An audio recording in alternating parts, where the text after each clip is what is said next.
this world of MrRay, or should I say, howdy, y'all? Because this week it's all about westerns on the channel this week. If you've seen the playlist, you'll know it's the Weird and Wild West special. And tonight we're going to be doing a special live watch along. Hey!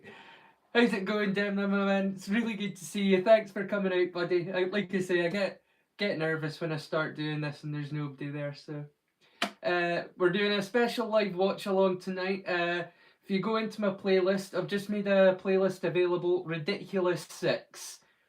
It's the Adam Sandler movie, Ridiculous 6. It's actually a really, really good copy. Unfortunately, there's one part missing, like part 4 is missing, but it's like 2 minutes 30 seconds, honestly. We're not going to miss too much. It's not a super complicated movie. It's just going to be like a fun evening watching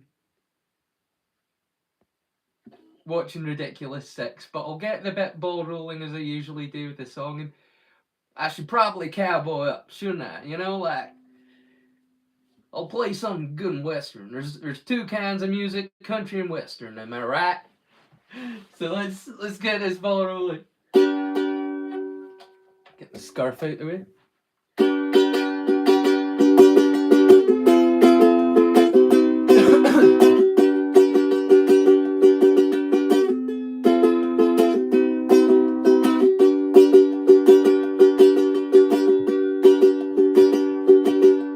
Early in the morning when the sun does rise, laying in bed with bloodshot eyes. Late in the evening when the sun sets low, that's about the time my rooster crows. But I got women up and down this creek, keep me going and my engine clean. Run me ragged but I don't fret, ain't been nothing held me down none yet.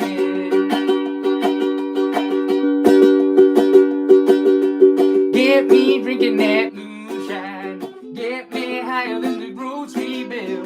Take my trouble to the high wall, throw 'em in the river and get your fill. We been sniffing that cocaine, ain't nothing better when the wind cuts cold. Boy, it's a mighty hard living, but a damn good feeling to run these roads. Damn good feeling to run these roads.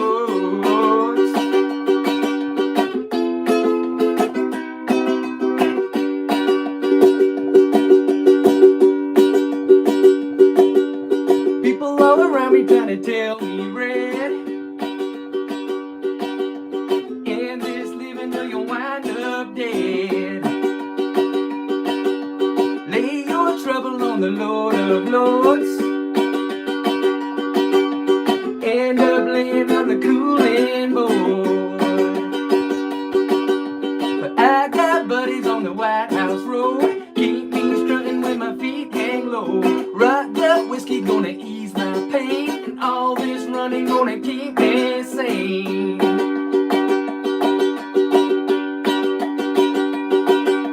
Get me drinking that moonshine, get me higher than the grocery bill.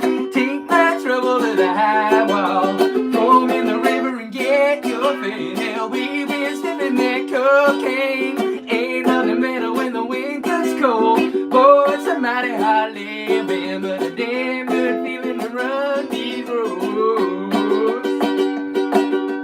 Damn good feeling to run these roads.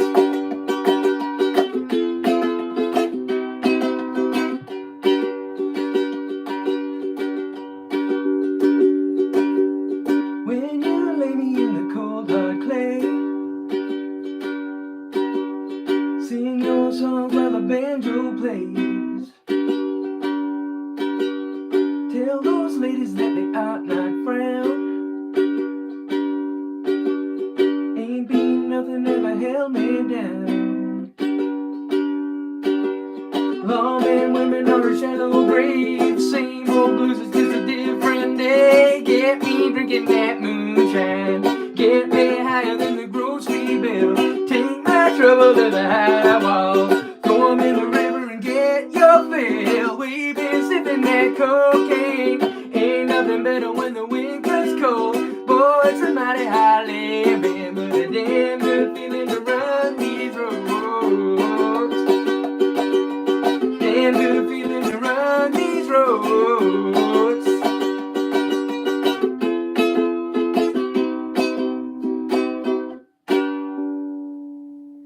Well, I hope you enjoyed that.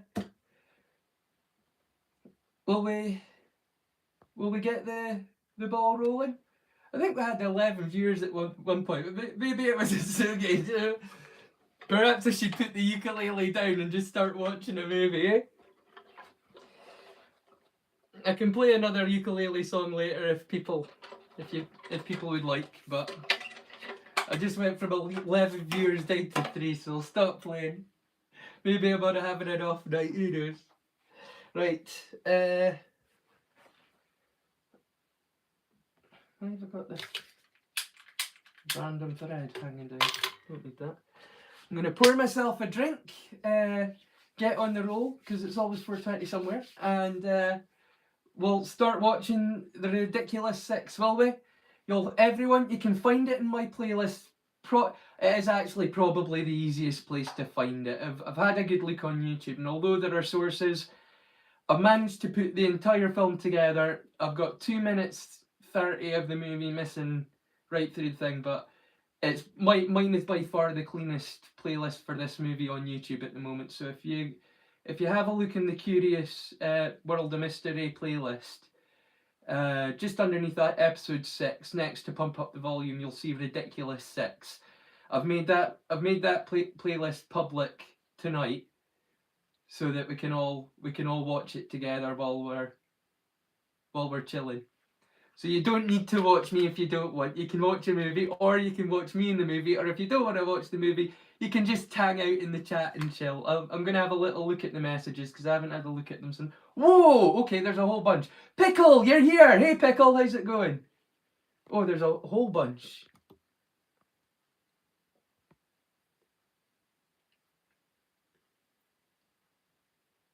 Hello, Grand Creatoress. Pleasure to meet you.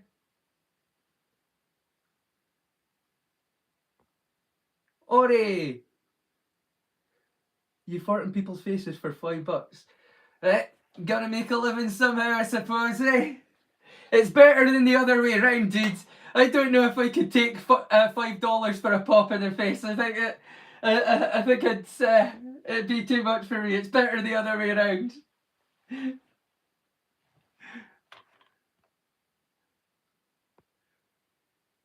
I think you can guess. No, at that much.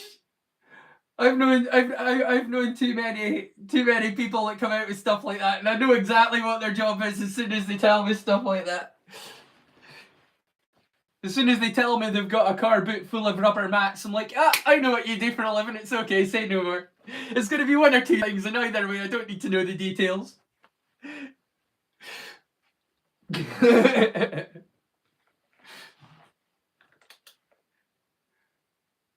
Right, are we ready to press play? Has everyone looked everything up in the playlist? I did play a song, it's not like I'm just starting out the blue. No one can understand me. Should I talk proper? Or maybe I should talk American? I got the cowboy hat and we're doing a Western special. Maybe I should talk American the entire evening. Drive everybody crazy. Yeah, going to the Curious World of MrRay playlist. By far the easiest way to find this one, man. Because honestly, there are other people that have playlists of this up, but it's full of like absolute crap and little bits of like... This is the cleanest... Mine is the cleanest playlist on YouTube at the moment, and I don't mind saying it. Usually I'm all about like, oh wow, check out these people that I've managed to find links from, go and check out their channel. I'm not doing that. This one, it was super messy. I had to do a lot of work to clean this playlist up to make it watchable, but it's fully watchable now, and there's like 2 minutes 30 seconds missing. It's like part 4, but come on guys, it's Ridiculous 6. This isn't a complicated movie. You're not missing much, you know what I mean? So just sit back and enjoy. So 5, 4, 3, 2, one, play. I'd actually better turn this down just a smidge because you know what YouTube is like with copyright.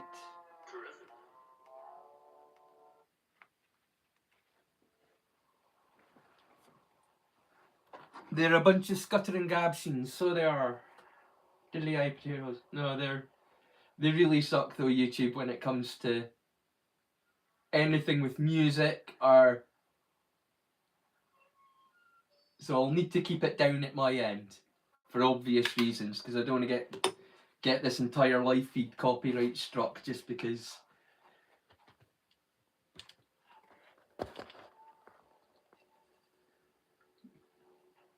Yeah, it's a weird and wild Western special this week.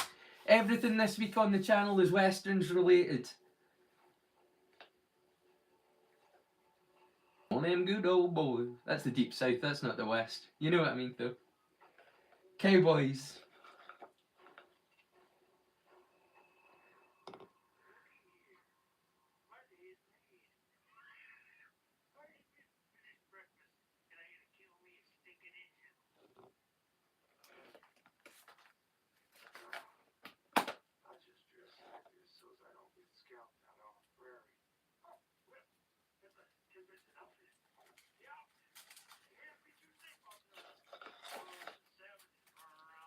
Yeah, this film feels like it came out kind of.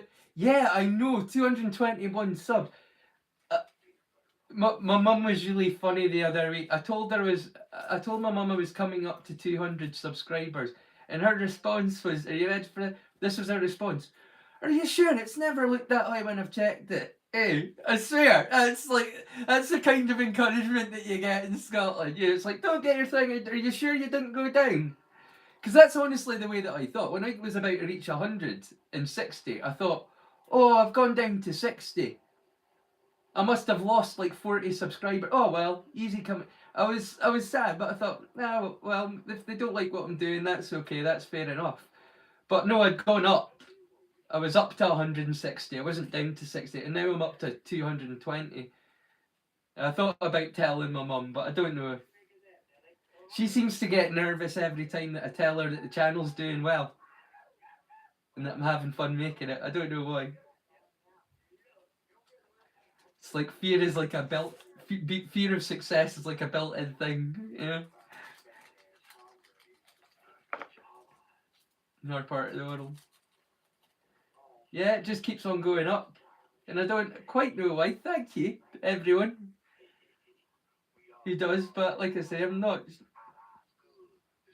It's just like I say, this is just like a little friendship by proxy channel. It's not really a channel that I'm like seeking any kind of great success. I just want to like share the stuff on YouTube that gives me joy and happiness and like make friends. That's all I'm trying to do with this channel. So the fact that the subscriber count keeps on going up just it's kind of amazing to me. I'm talking through the film again. And this is a really funny bit. Will Forte is amazing. I don't know how many of you have seen MacGruber, the movie. It's like based on a character from Saturday Night Live, but MacGruber is hilarious. I almost like died laughing a couple of times watching that movie. The bit where he uses him as a human shield, dude. There's just so much stuff going on in that film. I could easily hit 1K. Well, I actually said if I hit 1K by May next year, I'm gonna continue going with the channel. Not only as I have been, I'll be making massive efforts to try and like improve the channel. If I get something ridiculous like 1,000 subscribers, which it is ridiculous. If I've managed if in 3 months I managed to get like 220, if by May next year which is like I started May this year, that's when I started making a channel. Well, not even May. It was a year. It was about a month after that. I thought I'd start giving the channel a go as a real channel. But yeah, it's been 3 months and I've got 220. So if I get 1,000 by May, that would be incredible to me. That's beyond my wildest expectations. I said 1,000 at the time because I thought there's no way I'll reach it, and I'll just be able to. My life will just go back to normal me next year. Things will just go back to, well, not the way they were. Like I say, I feel like I've made a lot of friends, and I feel like in a lot of ways I've achieved what I wanted to achieve with the channel already. You know what I mean? Already I've achieved way more than I thought that I would. I mean, like I say, my goal is making friends, and not only have I made friends, but I've started doing things with my life and contributing, and I've had like shout outs from like people that I've looked up to and respected for a while, like people like Weird Paul Petrosky got in touch with my channel, like to leave a comment, and he responded during a live stream saying like, I've got questions for you for my channel, can you give me a shout out? And he was really lovely about it during his live stream, and I recorded it on my phone when he answered.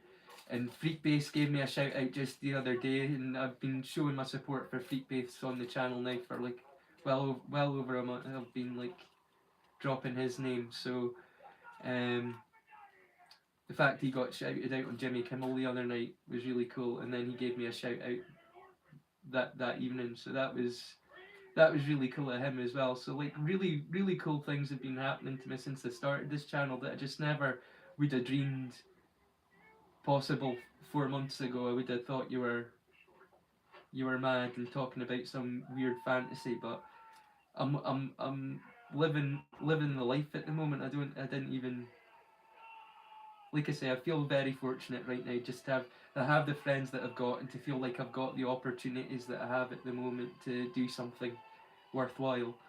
So that's pretty much what's going on with me just now. I'm gonna check the chats.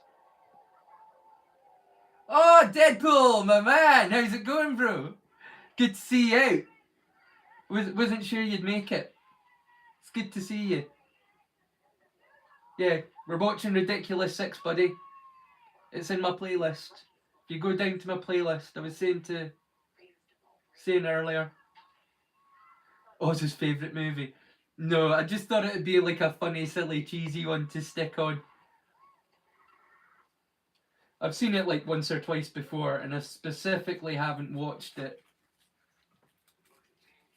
like recently to watch it with you guys. So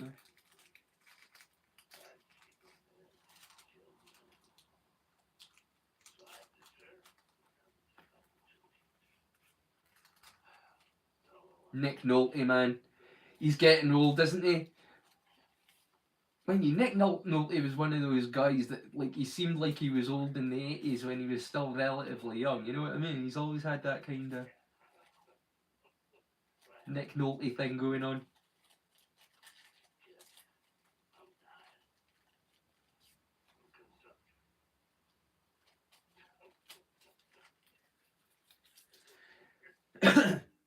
Diner consumption. Speaking of, it's time for me to get diner consumption, eh? Chin chin.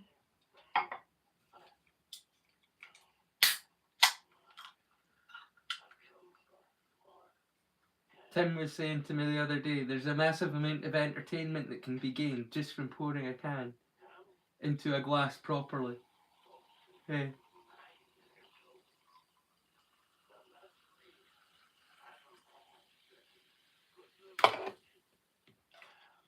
I'll have a wee sip of Coke before I need to clear some space. I'm Scottish, you know?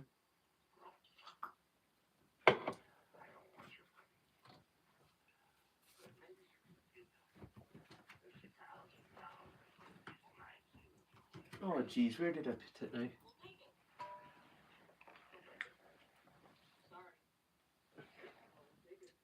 Now that's annoying, I just had it out. Literally for it. Where did I put it?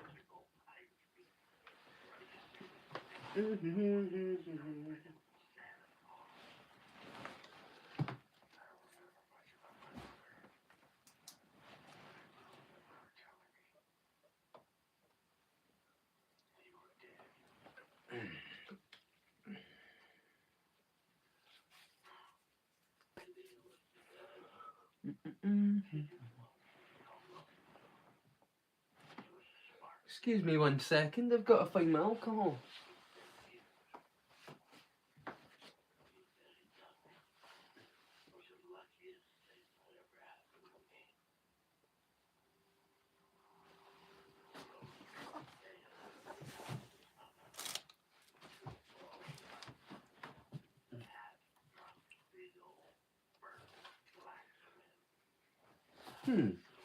Well, I'm at a loss.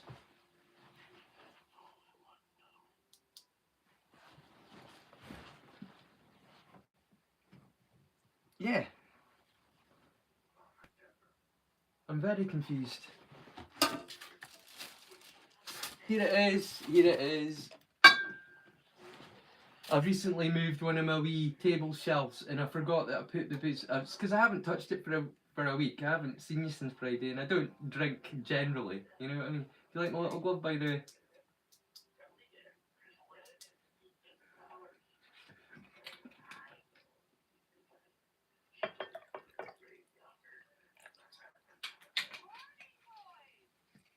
I've got a wee headlamp. There's an old running family jokes about. There's an old running family joke in my family about headlamps, and headlamps being good for going down in the dark. Yeah.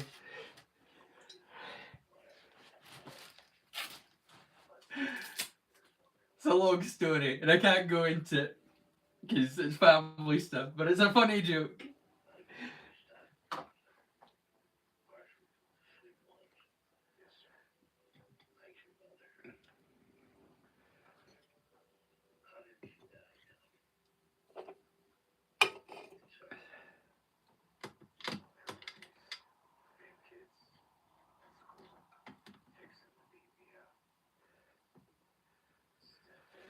Let's just say my mum can be a wee bit innocent at times and doesn't quite realise what she's saying sometimes, you know?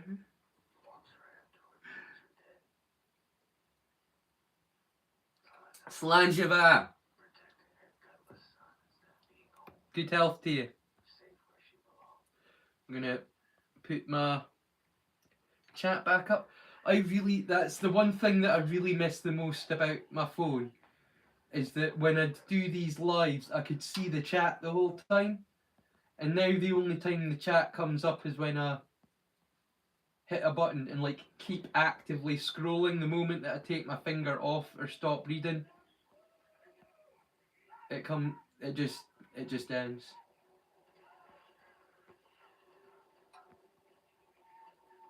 Here's your 5 on it. Yeah, how am I not surprised that would happen? Yeah, no one can understand me. Yeah, I know that. Someone's fatty patty fart. Hey! No, what playlist? Deadpool. I am Deadpool. More farting. Hey, son! You guys are fucking hilarious. You know that? You crack me up. I've been laughing my ass off in the chat in the Discord. Hey, you guys. It was like, gee! It's like, I know you are, but what am I? You know, it's like, it's just you guys. You fucking crack me up. You're so funny. Don't know what to do with you. Talk about when worlds collide, eh?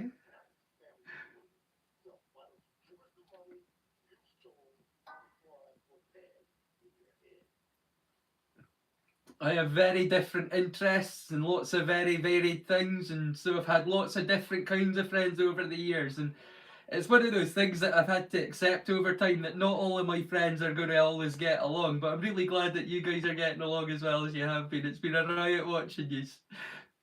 Fucking pure fucking banter. Hey, pure banter, man.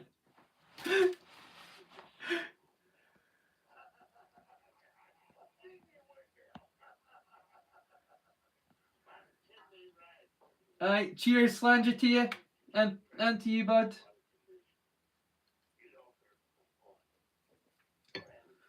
Oh yeah, it's pretty chill there. Like, nobody gets in trouble, nobody gets upset. You only get offended if you let yourself get offended. You know what I mean? Because, like, we'll say all sorts of wild shit to each other, but we don't mean it to offend. We're just trying to get a rise. You know what I mean? It's a giggle. You know what I mean? We're not. You soon work it out. You know what I mean? We're rough on the outside, but that's just the outside. We're not dickheads. You know what I mean? We're decent people under it, but it's just the Scottish way. It's the way we are. It's our sense of humour. We think it's funny. What can I say? We think that's funny. Like trying to get a rise out of folk.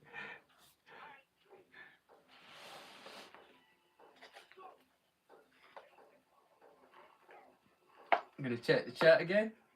Like I say, it really bugs me every time I look up. Oh, hello, somebody. Oh no, Heavy Metal Pizza. I've seen you before. That is an awesome name. I remember your name. I think you've been on one of the live streams before, haven't you? Welcome back, Heavy Metal Pizza.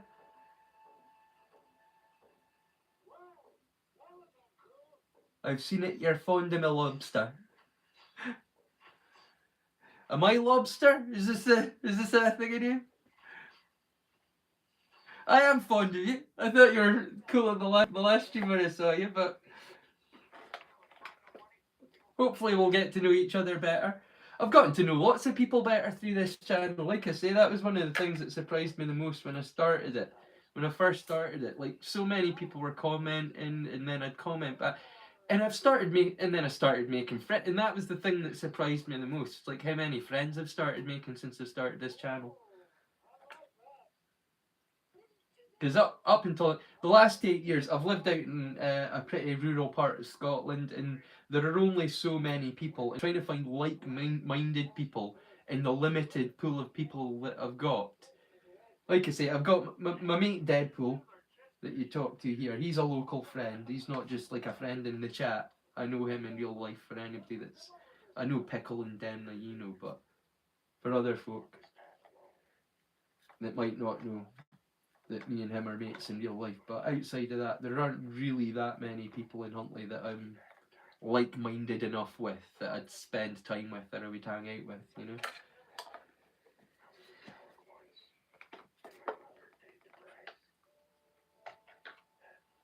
And I think it's quite clear that even me and Deadpool, who's like one of my best friends here, even then it's quite clear that we have our differences, you know, like I'm definitely a lot more of a dandy than he is, you know, like he's a proper guy, you know, like hi, I'm mental, you know.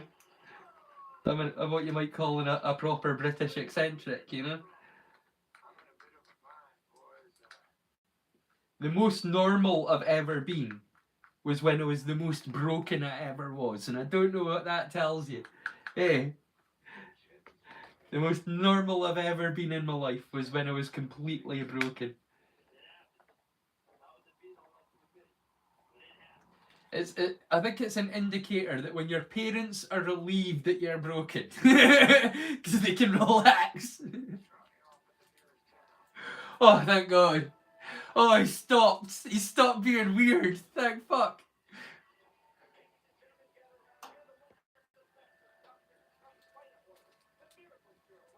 Oh, titular. I'm so happy to see you, CJ. I'm so happy to see you, hon. How are you doing tonight? I hope you're feeling okay. If you're not, that's okay. You can say it's. You don't need to think make me feel it. I'm just wondering how you are. Are you okay? You holding up at the moment? I'll keep an eye on the chat because, like I say, if I look up for half a second, it all just disappears. Oh, we've got somebody new, Tony Moyo. I'm going to open the live chat again. I'm so sorry. It's such an inconvenience having it on the tablet instead of the phone. I can't wait to go back to my phone once I get it fixed.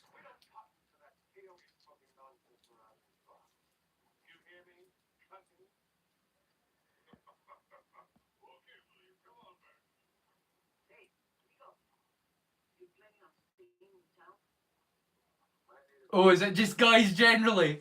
It's all over the world that we do that. That's good to know. It's good to know it's not just a Scottish thing, that it's not only us that bond that way. But there is definitely a thing. It's like we can't really trust. You know what I mean? It's like we can't. If we know that you can't take getting the piss ripped out of you, we don't know we can trust you. Do you know what I mean? There's something in the back of the Scottish mentality that thinks that way. I know it. It's not something that I like. It's not something that I condone or particularly agree with. But I know it exists. I know it's there. Hey. I'm a square peg in a round hole, but I've been jammed in there long enough to know what a round hole feels like. That sounds even kinkier than I meant it to. Not that I meant it to sound particularly kinky, but you know what I mean. Ugh.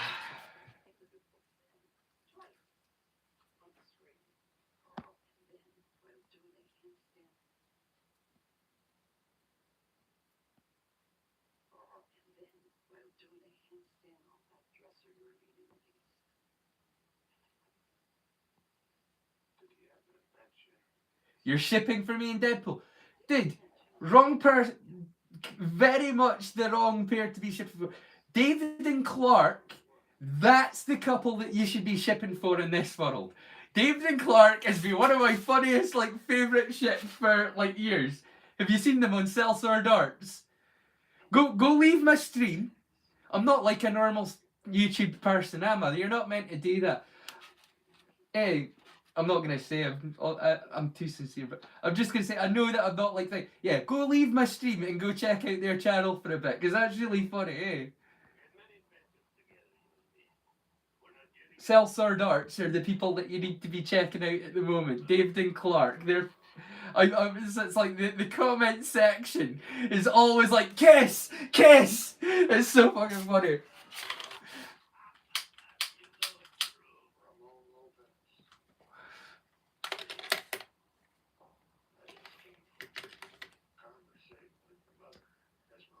And besides, he's got a girlfriend.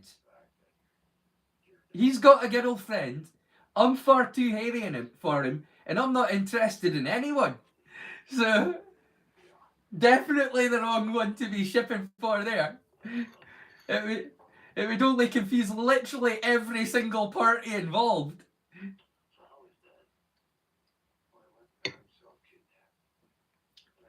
Like I say, go check out David and Clark on Celsius Darts just now. Just go look at them, and you'll quickly realise that's the couple in this world that you should be shipping for. It's fucking hilarious.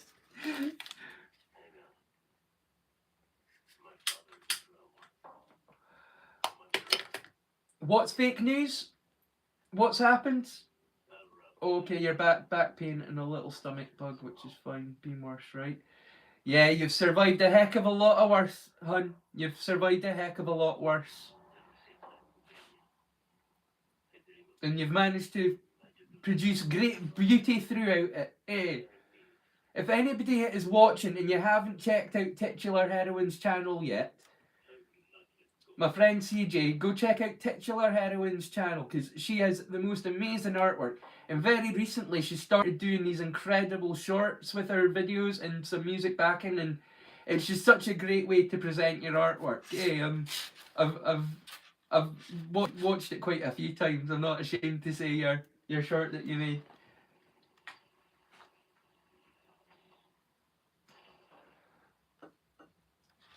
I'm excited for Halloween coming up, by the way. I've made a few awesome things for Halloween that I'm excited about.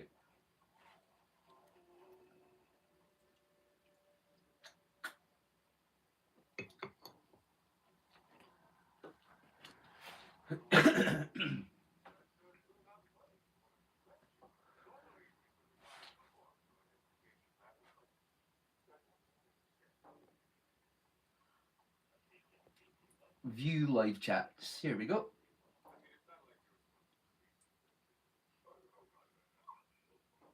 Do I know what Deadpool's round hole feels like? No idea. I don't even think I've ever even hugged Deadpool. It's not that kind of relationship, man. We're mates, you know what I mean? We're bloke mates. It's that kind of thing.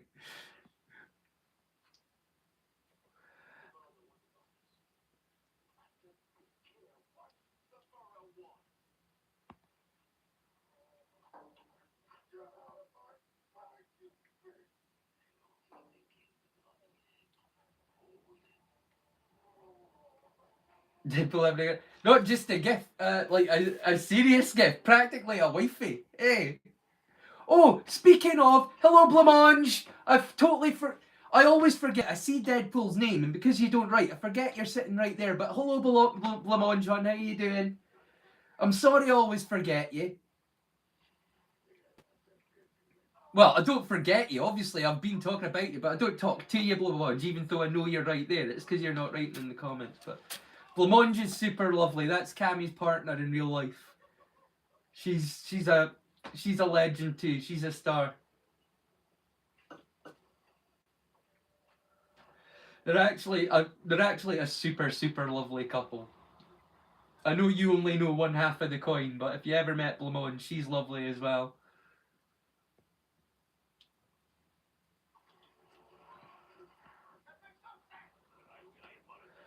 Oh, Harley Quinn. I was thinking about finally wearing my Witch Doctor's mask because I got it years ago, but I've not been out to Halloween parties. I haven't even been out to a bar in like.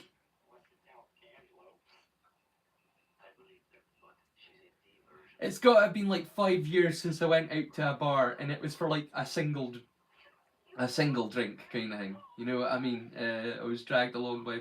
But I haven't even gone out to a bar in like not properly in well over 8 years. So like getting dressed up has not been something that I've been doing of late. But I used to love dressing up. I used to love Halloween.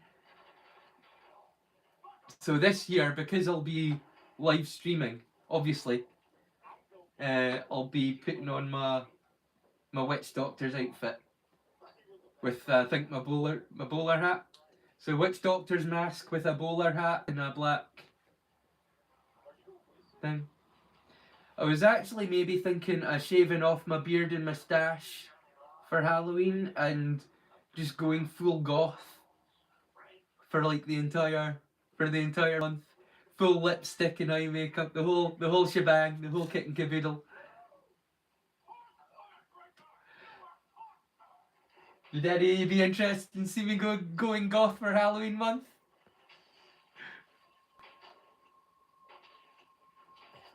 There is goth, right? I'm a man of many hats. I've had many looks over the years.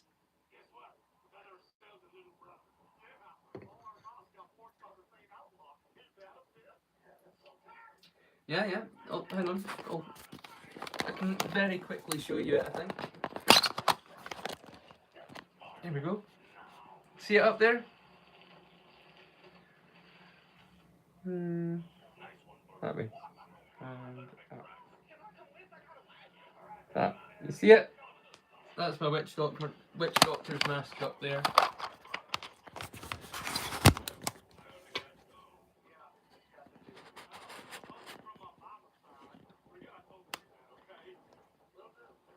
Oh, I looked out my little sign as well, and I've misplaced that too. Been misplacing everything. I've got a little backward sign that I wrote that says "Choose kindness."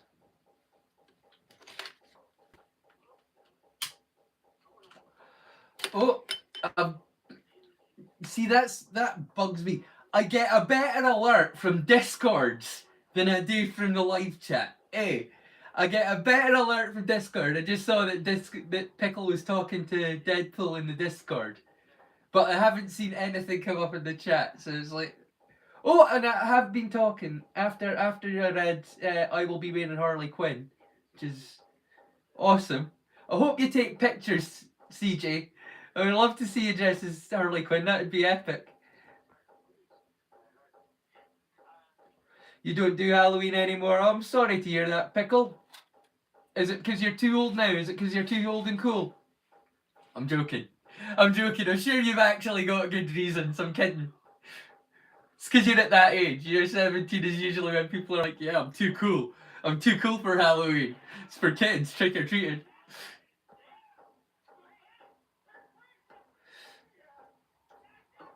Like I say, really, I have. In a lot of ways, I celebrate Halloween in the same kind of way that I celebrate Christmas. I don't really celebrate it as like the modern holiday it's meant to be. I celebrate it more as a pagan tradition.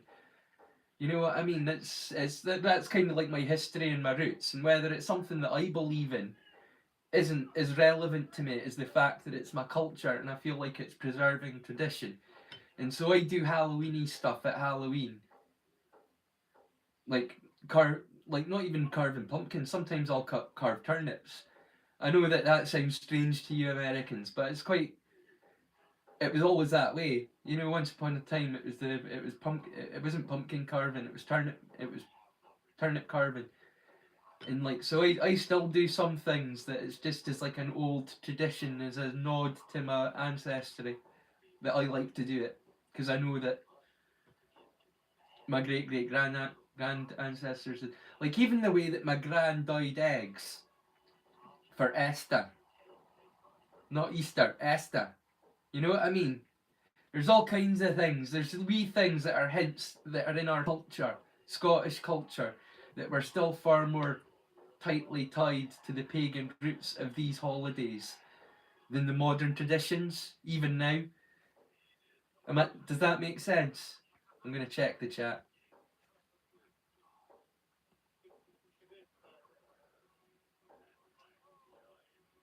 Yeah, you can get sweets anytime you want now, bruv. Yeah. Yeah, carving turnips. You see, it's a thing. It's a tradition. It's to keep the evil spirits away. The pukas and the brownies up here. You've got an awful lot of fair folk down there. Oh, you're pickle. I need to tell you a couple of my favourite Irish stories. Are you ready for this? I'm going to tell you a couple of my favourite Irish stories. Yep, no, carving turnips was the tradition. Pumpkins is a new thing. That's like a very new thing. Carving pumpkins. It's because they're bigger and they're orange and ooh. But turnip carving is what we did. And what we still do in a lot of places, like here, we still, like a lot of people will carve our pumpkins because they look nice, but we'll still carve turnips. Because it's meant to look dark and scary and you put candles at, you know what I mean?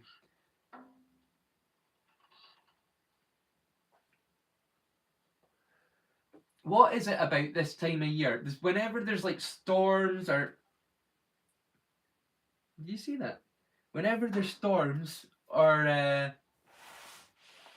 I'm glad that was caught on camera. Hey, nobody would believe me otherwise. But they all fly into the house at this time of year. I'm glad that was caught on camera. I've still got reflexes, you know. I'm going to have to do that martial arts demonstration one day because I was going to do it during the Kung Fu special and then I buggered up the record. I kind of wish I'd kept that recording even though it had no volume because obviously you don't need volume to see me spinning batons, you know. It's.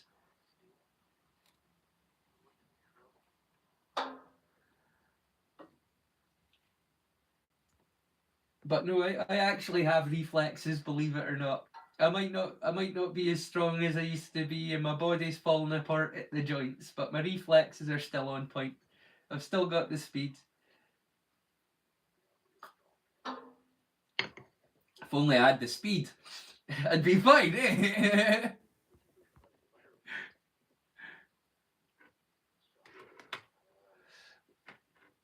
Hey Van Nelson, good to see you in chat. Nice to meet you. Proper.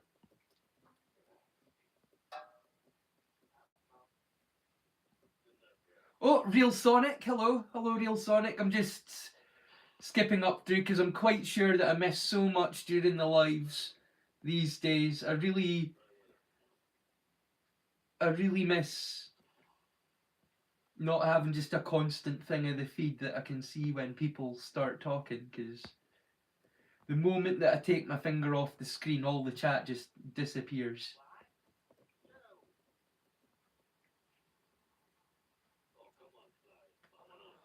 Oh, doing like mirror drop.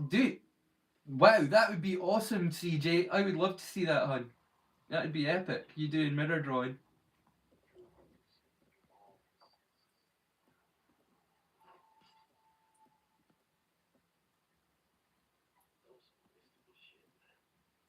You can get like stop frame, stop motion time cameras, I think. Or like you can put your camera on like a time lapse. That might be a way to do your. I don't know. What do I know? Like I say, I am like Encino Man dug out of the earth. You know what I mean? I know nothing. What I am doing right now is the height of my technical skill.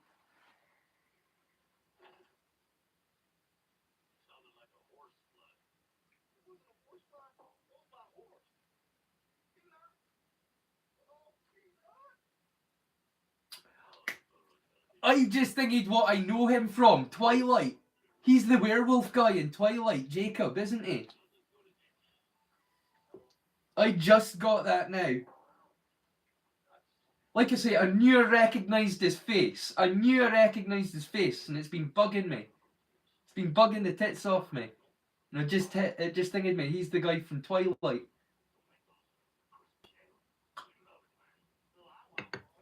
It's because I've watched Twilight like once, and I was like, oh god, I'm never getting that time back. You know what I mean? Oh, hang on. Oh, holy shit, something's happened. Van Nelson is misbehaving, are they?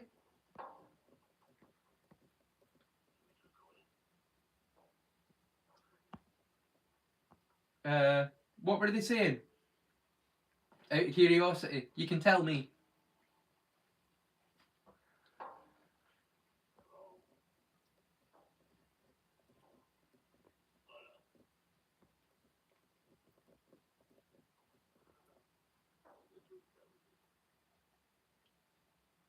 I've missed something. Is PFP personal fruit profile page? Guessing? Okay. Okay. Fair enough.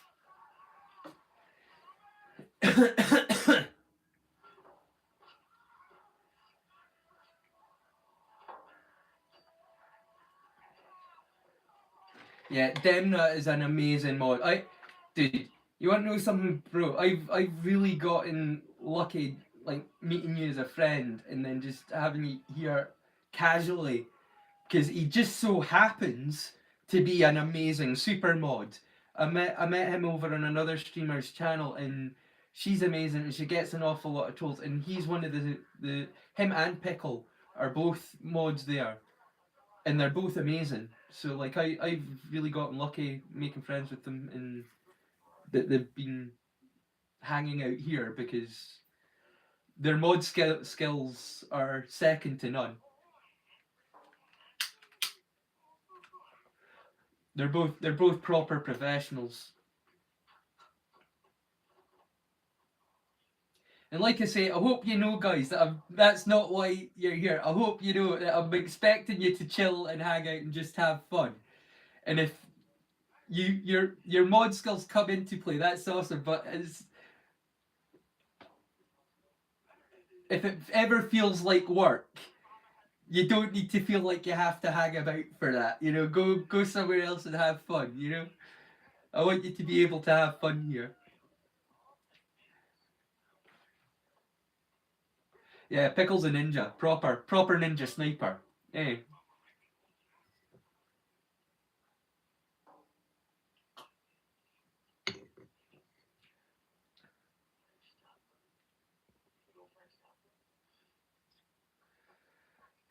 in fact, if Billy had been streaming tonight, this is the kind of thing I would have said. Go watch Billy. Oh, and if anybody's around tomorrow morning, like in the AMs, 85 Nostalgia Street has a stream. I would love to see anybody there because he's an amazing guy and has an amazing channel, and the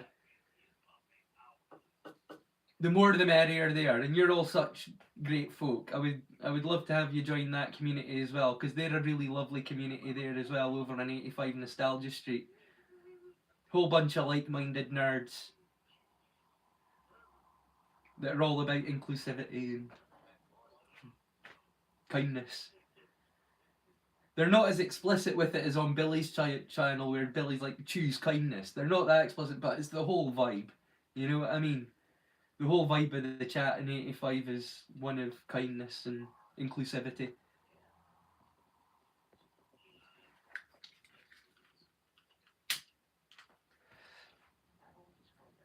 You're fast. That's what he said, pickle.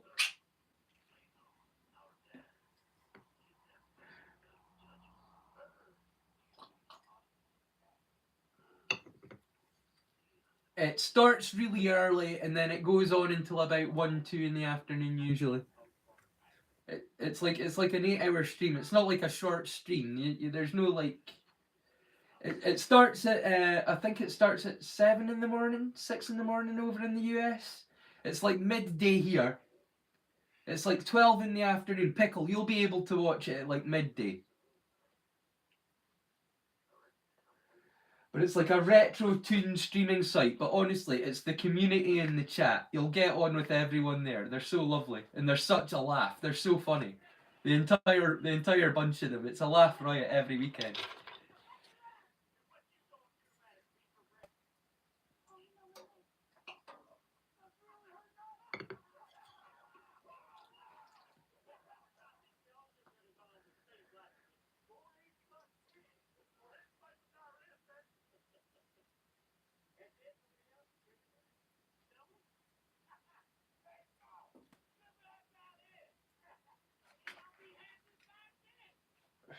Right.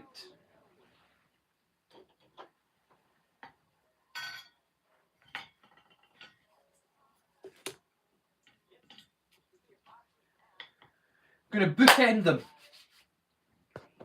Yeehaw! Rolling, rolling, rolling. Keep them doggies rolling.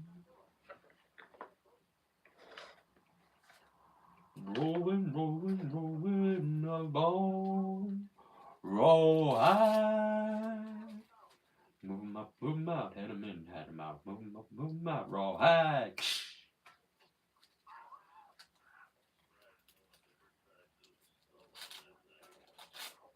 Is anybody watching the film?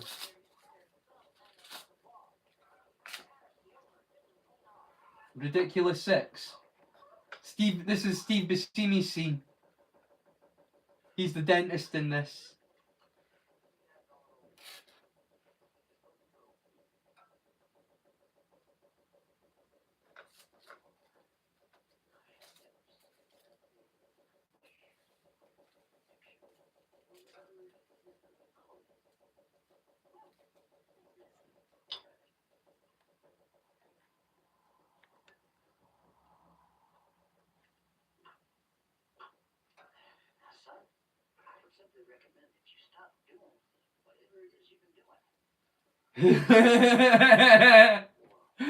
Oh, grim.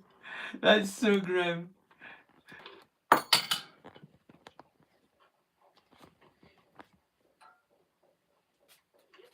Oh, I think I know what that was. Have I just knocked my knife harp on the ground? Yes, I have.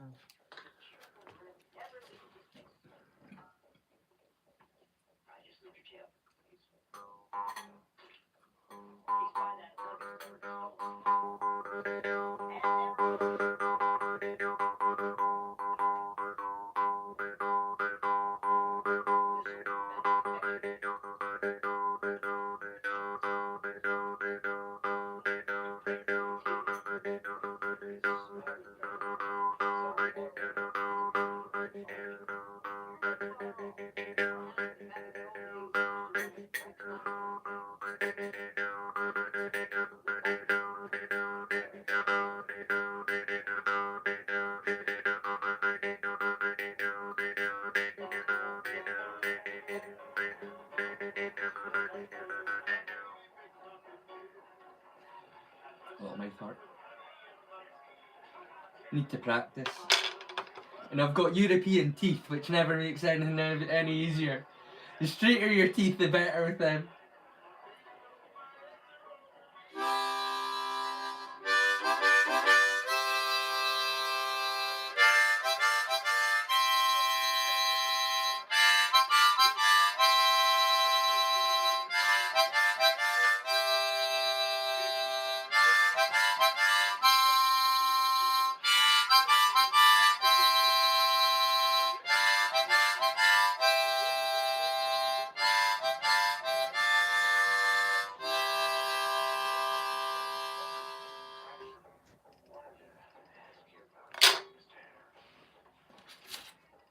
Yeah!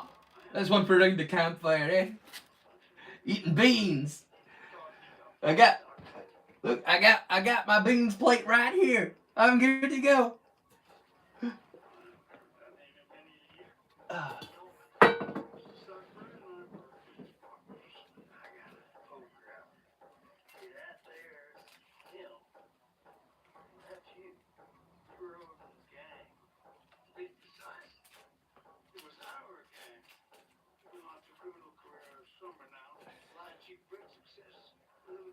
The amount of cameos in this film. Hey, like the crazy amount of cameos. Luke Wilson, Harvey Keitel. It's actually got like an insane cast, this film. No joke. Like it's a...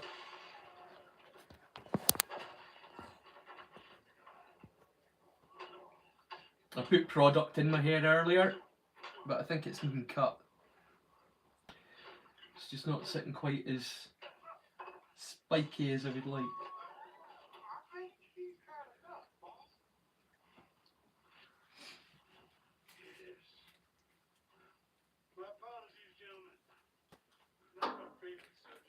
Oh, I had such a nice long bath earlier. This big bath bomb that had been getting saved for ages, and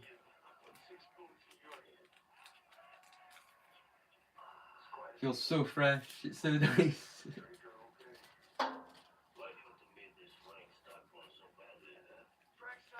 Had a proper girly bath before the stream tonight.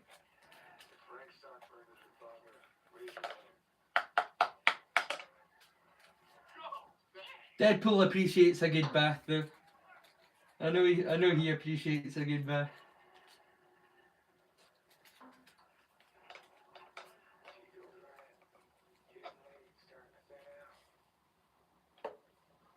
Oh, hang on. There's onsen.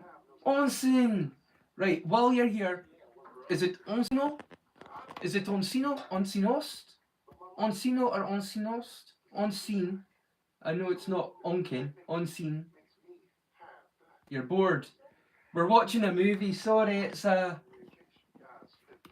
watch along night on my live streams. I am thinking of doing read-alongs in future, like reading books, and I may do like a dedicated ukulele stream again one day. But onsinast, onsinast.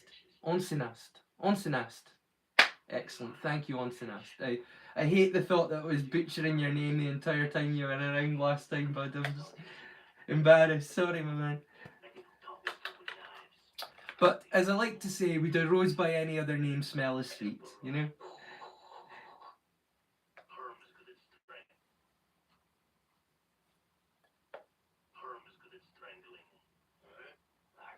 But is onsin okay? Is it okay for me to shorten it to onsin, or would you rather I did onsinos?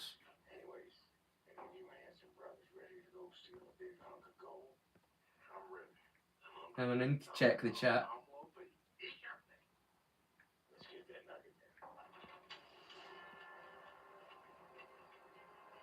You just ordered Dollhouse Doors. I'm sorry, I've got a skin. Oh, okay, this is where I was.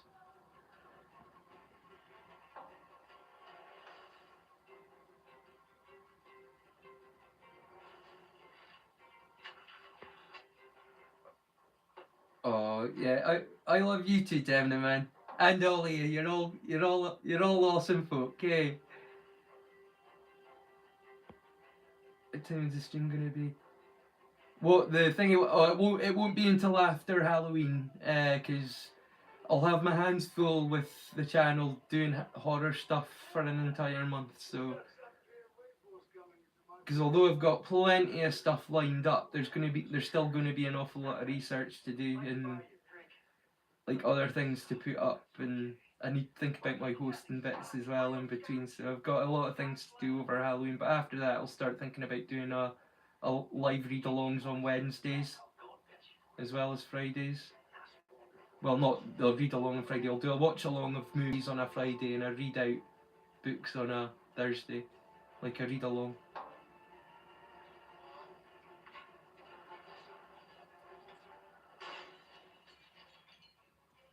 Boring, boring, boring. What's boring, boring, boring? Oh, does my hair look nice? Thank you.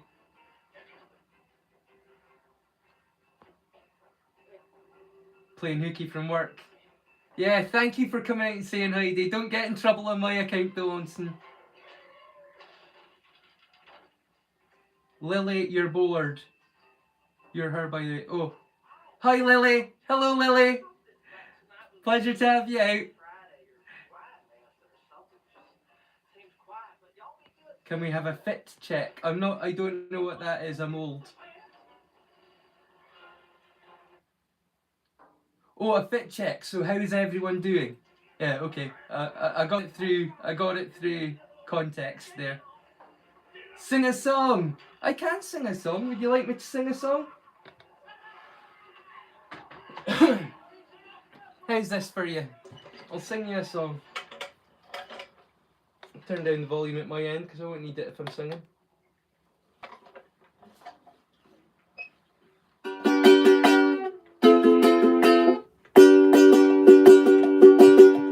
Down Louisiana, back in New Orleans, back up in the wood among the evergreens, there was a log cabin made of earth and wood. There lived a country boy named Johnny B. Good. He never really learned to read or write so well, but he could play the guitar like he was ringing a bell. Go, go, go, Johnny, go, go, go. Go, Johnny, go, go, go. Go, Johnny, go, go, go. Go, go, Johnny be good. Johnny be good.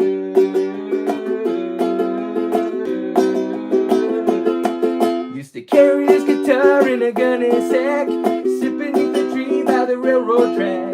The engineer would see him sitting in the shade, strumming with the rhythm that the engines made. People passing by, they would stop and say, "Oh my, the little country boy can play."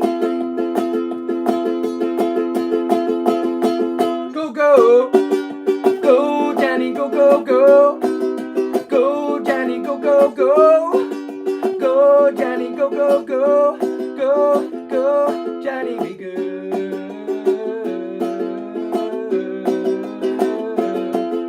His mama told him one day you will be a man, and you will be the leader of a big old band. One day people coming from miles around just to hear your music playing when the sun goes down. Maybe one day your name will be in lights saying, "Johnny be good." Tonight.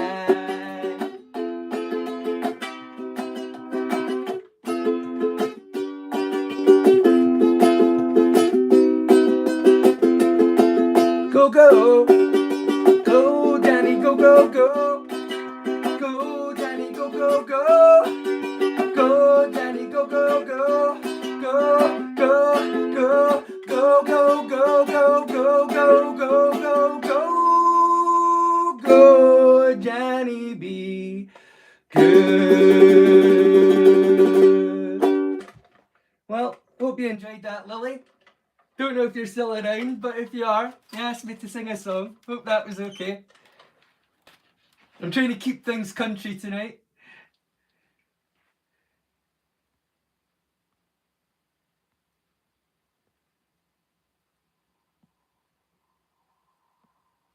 Oh, Lily, your dog died.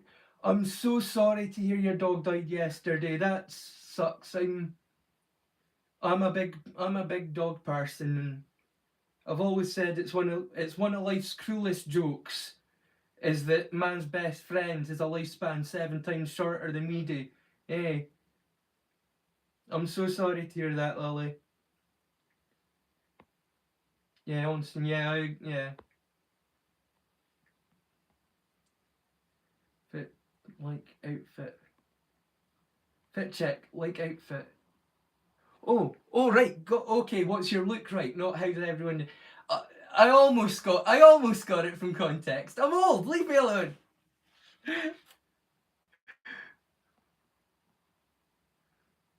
You feel your siblings returning to the Polaroid. Hey! I got a reference. I love it.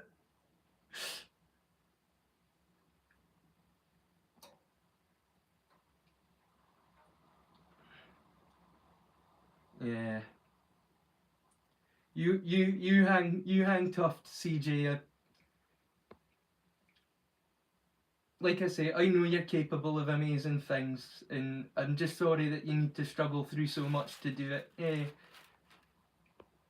You're an amazing person, CJ. I hope you know that. You enjoyed it. Oh, I think I've lost Lily. Oh, that's a shame. She was asking for some. This is why I hate the chat not being constantly up. I either need to keep one arm constantly up, which keeping your arm out like this for like 2 hours, you can't do it. You know what I mean? So instead, I've just got to like trust that you're hearing what I'm saying and that you're responding until it disappeared again.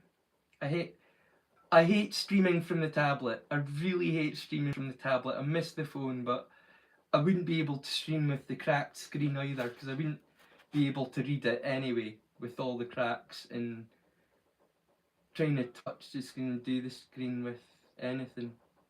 And it's got a crack along the lens, and this is what I've had to resort to at the moment. I'm going to turn the ridiculous 6 back up because I only turned it down so that I could play the music. Oh yeah, someone raffle with. Teach you how to cut up your panty cake. Someone to give you advice when you screw it up real bad. We do got that. Well, thank you. We gonna see him real soon. Yeah, totally. It's like callous that. Have you ever seen that old movie with the knight? I think it's oh, what's his name? Curtis. Jamie Lee Curtis's dad. What's his name? Help me, folk. What's his name? Jamie Lee Curtis's dad. Thingy Curtis. Like Rich? No, not Richard Curtis. Jamie Curtis? No, that's Jamie Lee. Help me, folks. Some like it hot. Not. Oh. It's gonna thingy. I'm gonna have to check it up because it's gonna bug me. Thingy Curtis.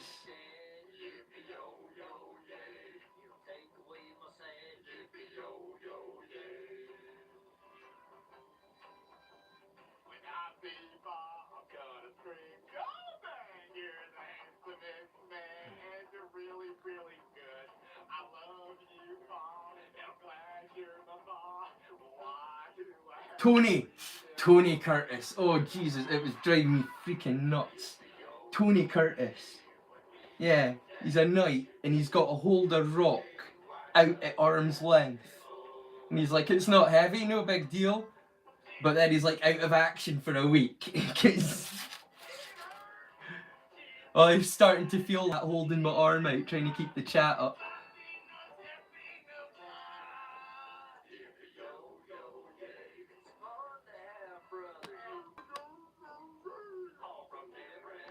I'm sorry to hear that one, Scene. It's sad. We get to this kind of age and we can see all of us, our parents are getting to an age now where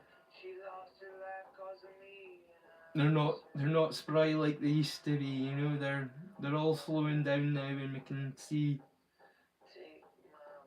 can see their mortality at this point. It's scary stuff.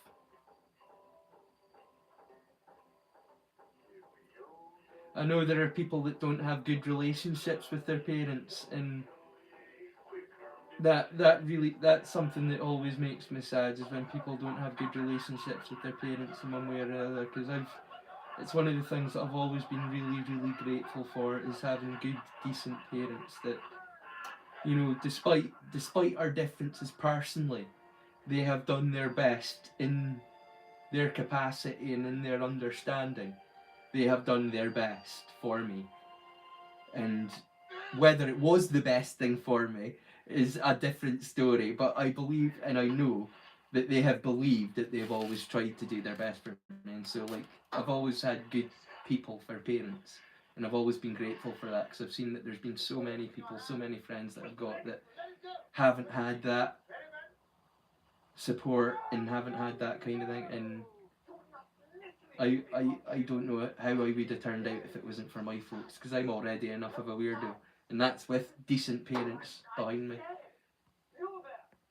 I have a proposition. How would you men like to participate in the birth of something extraordinary? Well, we ain't got time for that, but you can have your brown thing back. Condolences on your mum, CJ. I know it's a few years ago, but I've just heard about it. So. Frank Stockburn. Frank Stockton, the outlaw. You know our dad? Without a doubt, one of the best poker players I've ever played against. Oh, it's gotten really bad from then. The dexterity's gone. I'm really sorry to hear that, brother. One of the best poker players I've ever played against. I played him in Ezekiel Grant's annual Valentine's Day game down in Newmark. Thousands of dollars on the table, but Stockburn. I feel bad that we're watching a silly movie now. We're talking about serious stuff, and I put on a silly fun movie. We should just be watching Dead Man or something. We should just be watching a serious film. And I'll tell you all I know. Deal. Tommy does. After double deck. Let's play ball. It's saying I've got 2 viewers, but I don't think that's right, because I believe there's at least 3 of you around. I think that the counter lies to me, is what I think. Eh.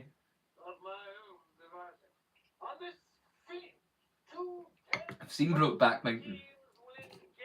Of course I watched Brokeback Mountain. In fact, I went to see Brokeback Mountain in the cinema. Hey. Like, folk forget that most of my friends were gay. Hey. So of course I went to see it in the cinema with my mates, because they were like, oh, we've got to see Brokeback Mountain. I was like, fine. I fucking love Heath Ledger and Jake Gyllenhaal. That looks like an awesome movie. Gay Cowboys, I'm up for that. That sounds like a riot. And it was a really good film. It was sad, but it was really good. I'm glad that I watched it in the cinema. With my homies.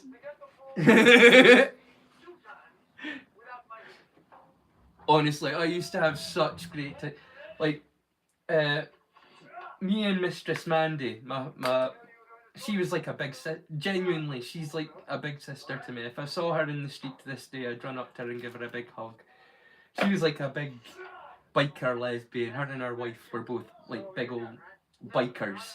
You know, like full-on leathers and motorbikes. That kind of lesbian. And she took me under her wing when I was quite young and showed me the ropes. She used to wear like a t-shirt that said I was gay before it was cool. And it was she went it. That wasn't like a slogan, but she really meant it. She had a t-shirt. It was like I was gay before it was cool. But she was awesome, Amanda, and she took me on her wing. And she used to often take me on like our big gay work nights out, and we'd go to like all the gay clubs in Aberdeen, and then we'd go to like the Belmont Cinema or something and go see But I'm a Cheerleader. Are you familiar with the film But I'm a Cheerleader? But I used to have so much fun back in the day with all my gay mates. But folk don't understand that. Like, out here in the rural parts of Scotland, that's a bit more peculiar. You know what I mean? Like, since I've moved out here, the amount of flamboyant fun that I have these days has seriously been cut down. You know what I'm saying, out in this part?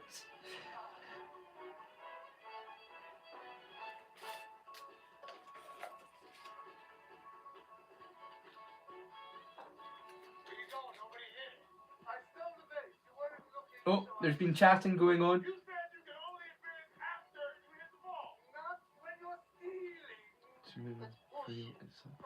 It's scary because he was always a definition. Yeah, that's the weirdest thing. I am literally watching something similar happening with my dad. My dad could do anything. My dad could build a house from foundations up. Literally, he could and has. Hey, he's that kind of man. He can do anything. And in the last few years, more and more often, he's like, son, I need your help to lift this, or I need your help to think, I can't do this anymore, or I've got to change it apart and I need somebody to take the weight of the thing. Well, he used to be able to do all this stuff on his own, no problem. But in the last few years, I've noticed that he's asking for help, and for him to ask me, it's serious. You know what I mean? So the changes happened with him now as well. So I know it's not at the same degree. Obviously, your father has some serious health issues, but just time being what it is, I think we're all getting to an age now where we're watching our parents going from their peak down, and some of them it's more of a steep drop than I think any of us can ever expect, you know. When it happens, nobody expects the Spanish Inquisition, you know what I'm saying? Fear and surprise. Tell us about Dad's score. 5. Your father and his gang knocked off an entire cavalry regiment, 120 men, 5 trunks filled with Yankee money. No, silly is good. I'm glad silly is good, because I'm very silly much of the time. That sweet hog rock. The count has to be wrong. You'll know it when you see it. Well, fellas. Yeah, I think the counter has to be throng. I think there's more than 2 of you here, but oh, it's just gone up to 3. But I think there were more than just 2. But like I say, I think the counter lies to me. And then I'll often go to sleep, and as long as I don't leave it on private by accident, I'll wake up the next day and I'll have like lots more views. So I just need to remember after I finish the stream tonight to keep it public and not to like leave it on private, because it goes on private automatically unless you take it off. Demna might not be blushing. Okay, I missed something there. You went to see Fight Club with your homies. Yeah, you see what I mean by it? Dude, you can go out with a group of straight guys and the bonding is a different experience, and it's a different kind of fun that you have when you're out with a group of straight mates than you do if you're out with a group of gay mates. It's just true. It's a different energy. It's a different kind of laugh that you're having. And I wouldn't give up either one of them if I had a choice. I love my straight mates and I love my gay mates. It's not a them or them situation for me. I don't expect them to always get along. I know it's like oil and water sometimes, but at the same time, I have no problem hanging out with either group. In fact, like I say, I would really hate to have to give up hanging out with either group. In fact, I remember once. No, that's a story for another night. That's a story for another night. It was about. I've been drink. I must remember, I have been drinking.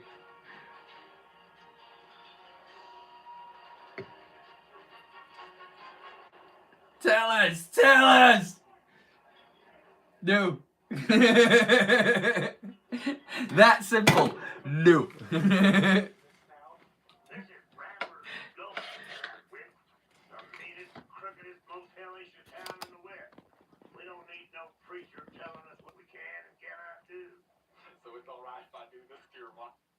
So it's alright if I do this to your wife?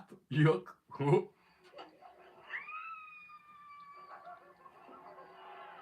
Motorboat time. Oh dear. Yeah, that'll get you in trouble. Don't do that to the pastor's wife.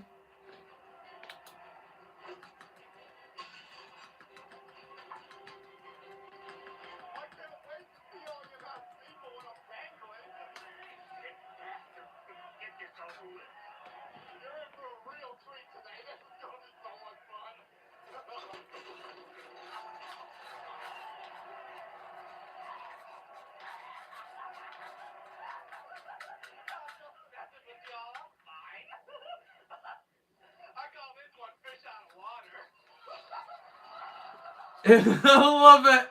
I love it. Are you watching this? Yeah? Are you watching this? Him hanging from the rope and doing tricks. Freaking love it. That's so funny. Like, that's legitimately funny. Nah, I'm kidding y'all. I'm fine. I call this trick fish out of water. You're not meant to do that when you're dangling. I would love to do that.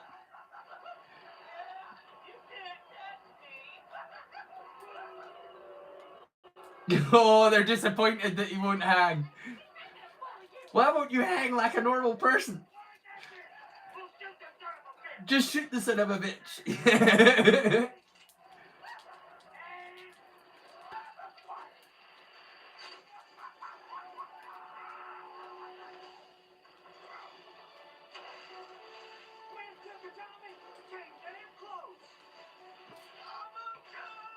I'm okay. I love this character. I love his character in this. He's so funny. I know it's probably not politically correct, but I think it's funny.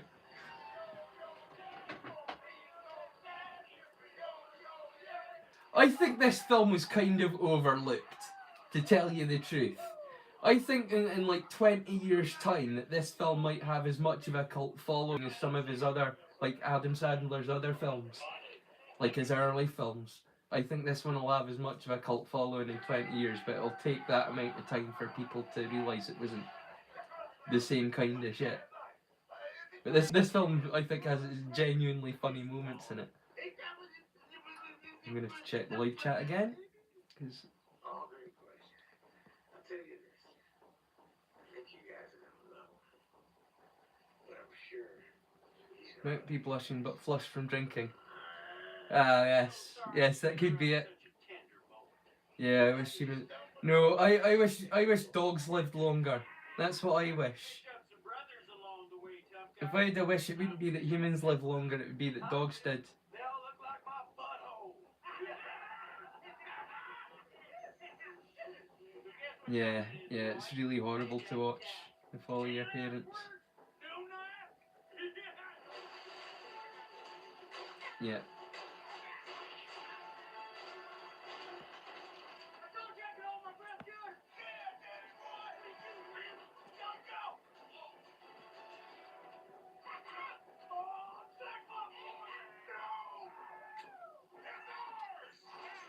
Why is the Spanish Inquisition? Yeah, dude, I'm so slow on this, but I remember saying, I get you, that's funny. Not who, but why? Why is it? Yeah. Guardians of the Galaxy. I love that movie as well. How are we gonna save him? We're starting all over. Is there any more good places? Yes. Oh, for a live stream here? I don't know. You could always ask him yourself when he turns up. I think he might be in bed now. So what? Look, we can't stop. They're going to kill him. Ain't no difference. He's dying anyway. Gay story. Tell T. I like gay story. You sound like Grimlock from Transformers. Get to good part, cop. We want to get to good part. There's a good chance he's dead already. A gay story. I very much doubt that Deadpool has any gay stories, and if he does, he's definitely not telling me. Even if it was just for 5 minutes, it'd be worth it. If I don't talk to Dad, I'll die with this dirty secret burning hole in my guts. Delito, whatever it is you did. You see, exactly. I can tell them both about movies, and they could tell me about cars and guns, and my gay friends to tell me about like clothes and what's fabulous is happening in the theatre at the moment. You know what I mean? I love all of it. You know what I mean? I'm interested in all of it. So, well, probably not cars. You know, in many ways, I've probably got more in common with gay people than straight people. I'm not, like I say, I'm not. Don't really label myself as anything these days, but One of the best. Till one night. in terms of like personality traits, not sexual orientation, but personality wise, I've probably got more in common with a lot of gay people than a lot of straight people. I'm obviously a little bit flamboyant, you know what I mean? I've spent a long time thinking about who I am and why I am the way I am, and does any of that sound familiar? And you know what I mean?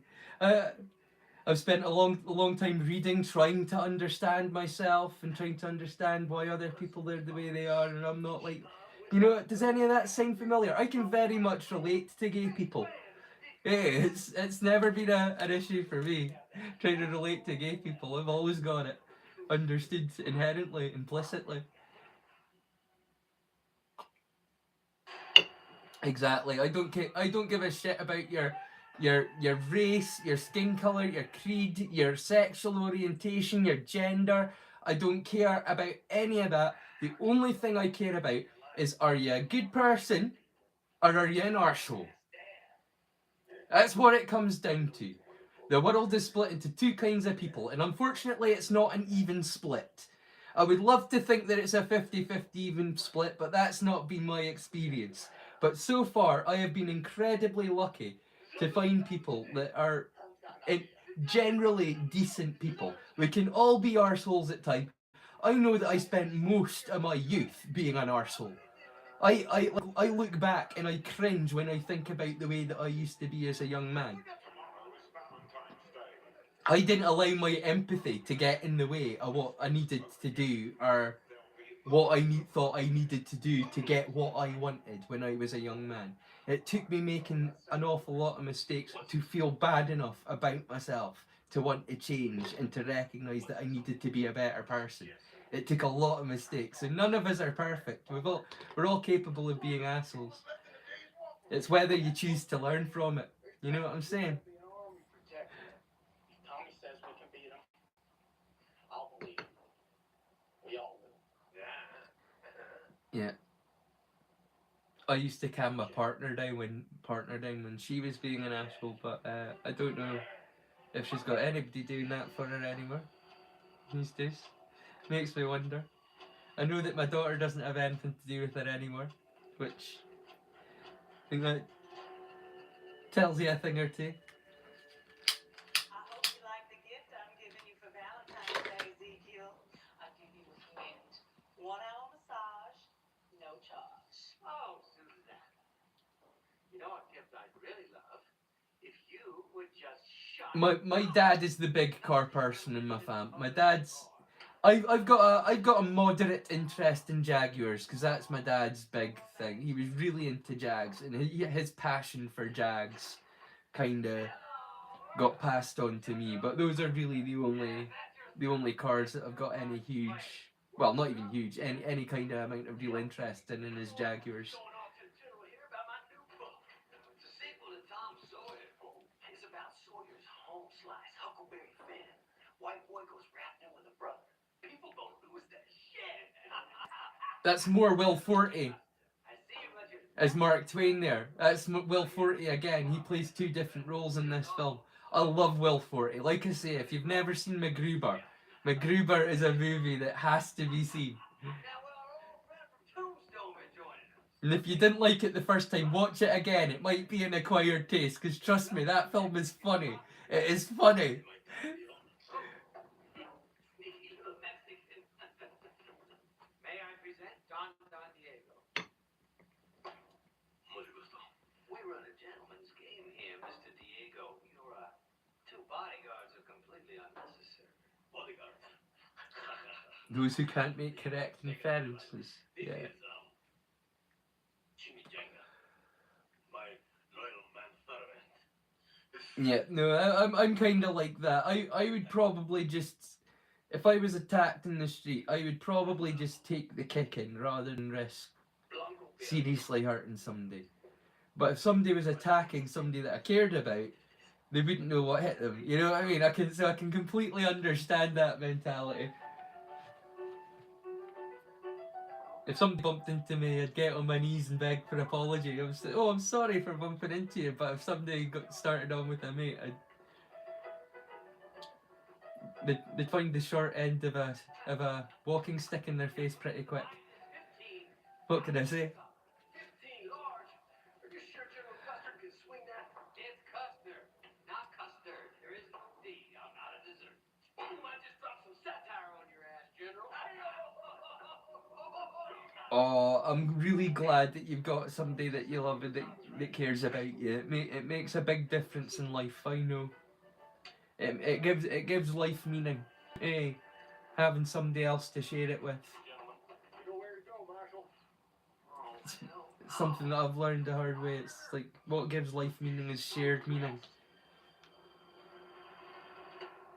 all right. Experiencing something on your own, you realise how fragile our lives are and how one day everything, our entire life experience will disappear. It needs to be shared for it to be validated. Running into outlaws, rattlesnakes, engines. Hey, why do you let me worry about the engines?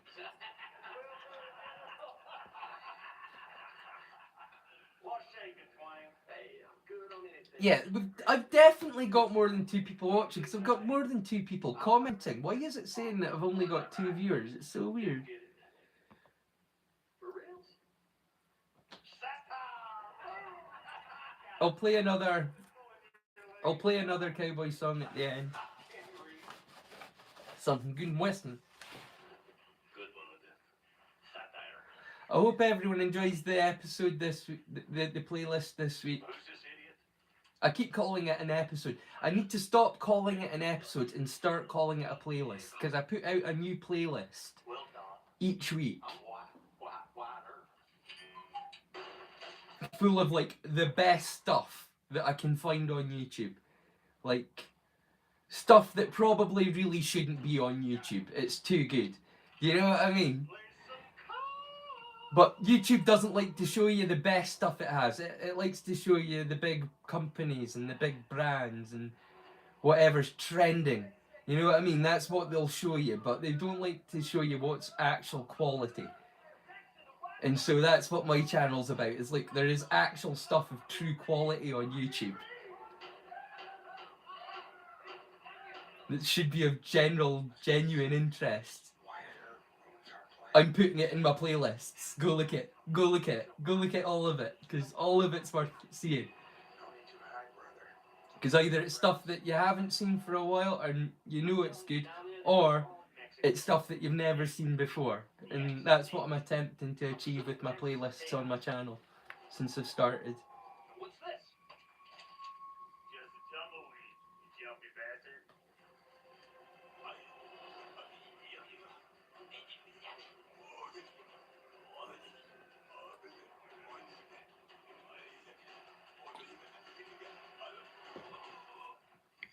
I may one day need to start a new channel or something, because if I end up doing this, like if this unthinkable should happen and I end up doing this for longer than a year, and it goes beyond a year, my playlists are going to start getting ridiculously long, unless I can work out a way to maybe like condense my entire playlist into like a single episode. But even then, I think I'd be like liable for copyright stuffs then, and I don't understand anything about copyright stuffs really, so I wouldn't know how that would go. Maybe it's better left in the playlist, and if it gets taken down and banned, I don't need to take down the entire episode. I can just cut my losses that one of the episodes has been taken away.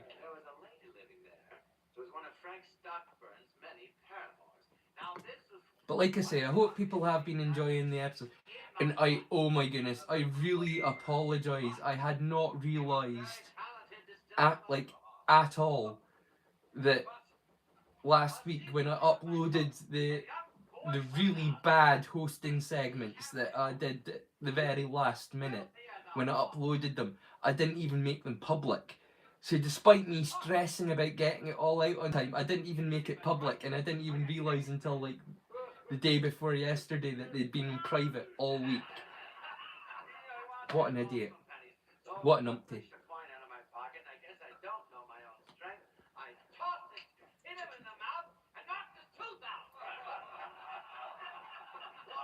Let's see.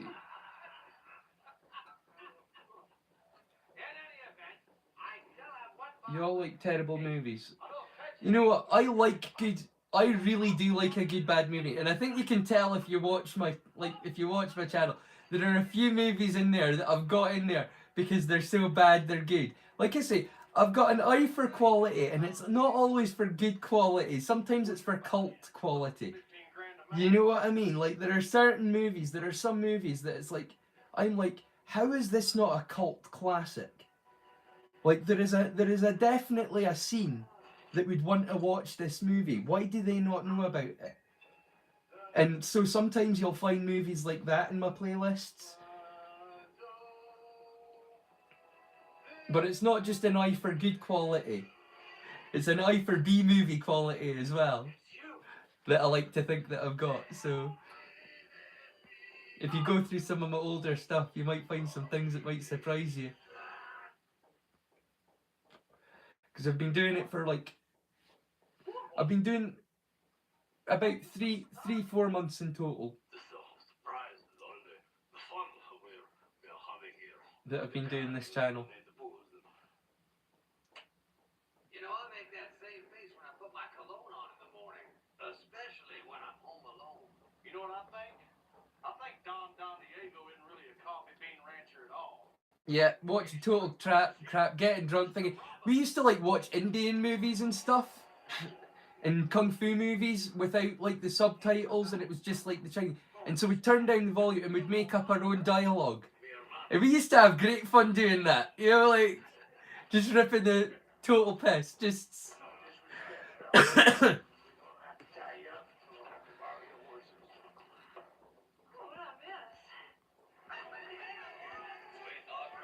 Like they'd be doing kung fu fights and they'd go like and we'd be like tickle tickle tickle. You know what I mean? We'd make up our own dialogue for the.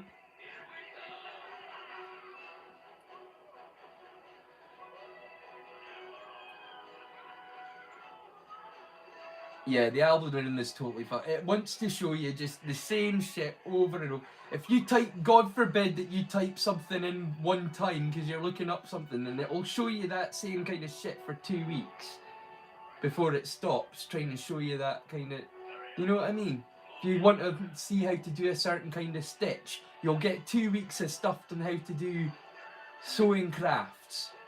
And it's like, I only needed to know that one thing. It doesn't understand, and in the meantime, these amazing movies aren't getting fed into your stream instead. Do you know what I mean? That's why I do my best to do all of my searching manually.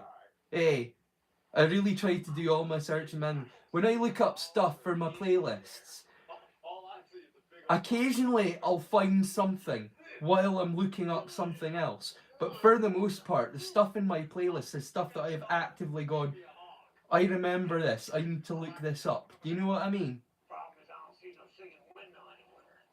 Like I say, creating these playlists, it doesn't feel like effort as such to make, as I have a lot of fun making these episodes for people.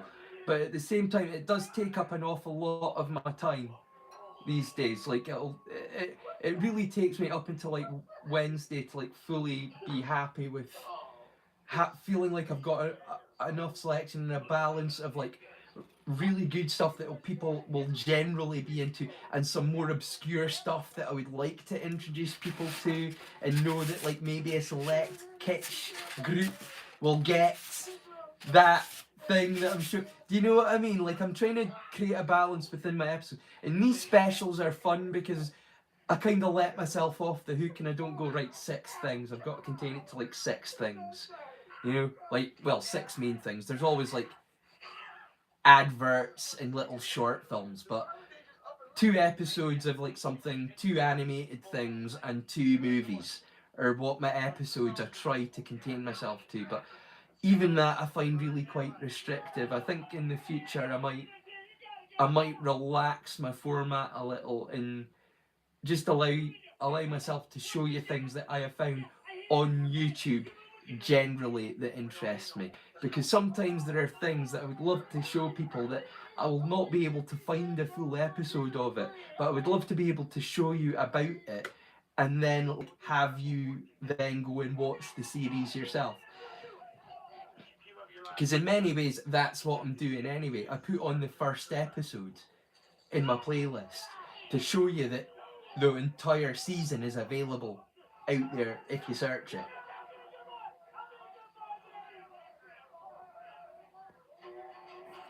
Bring up the chat again.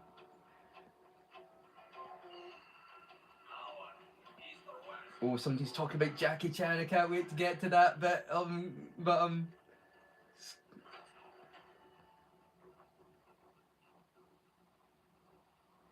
Yeah.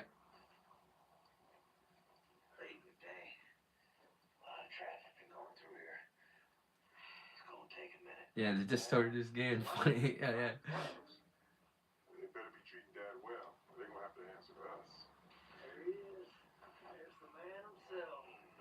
Yeah, that's okay. Yeah, you're not going to get in any trouble here. Talk about your channels as much as you want. It's fine. I don't mind. Go ahead.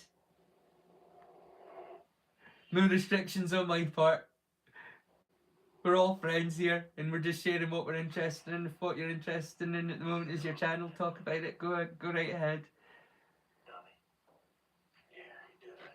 No sign of Nibs tonight. Hope Nibs is okay. We can't waste any time. I can't figure it out right now. Just give me a sunrise. Let me think.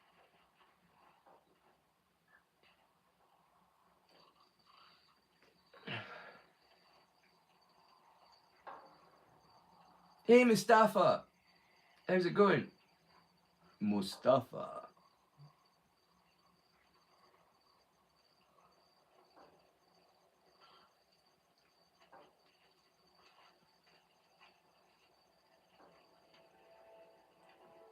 The Shadow with Dear brothers, by the time you read this, I will have caught up with Alec Baldwin. Well, I know that's the movie. I know it goes way further back than that. Like Batman's origins come from the Shadow. You know, I mean, I'm very familiar with the history of the comics of the Shadow. In fact, I listen to the radio plays. I'm that kind of nerd. Have you ever listened to the Shadow radio plays from the 1930s? They're freaking awesome. burglaries, the accidental decapitation. But I couldn't live with myself if something happened to one of you. So stay put. That's something I should actually put up on my channel one week. I should do like a fully audio. I tried to do like an audio show once on my channel. I tried to sneak it in with the TV series. Because it's such a good show. Welcome to Our Village, please invade carefully. It's like a UK sci-fi BBC radio comedy show, and it's so good. It's so good, but I would love to do like a radio specific episode one day. I know that sounds weird, but my channel's weird. There's nothing conventional about my channel.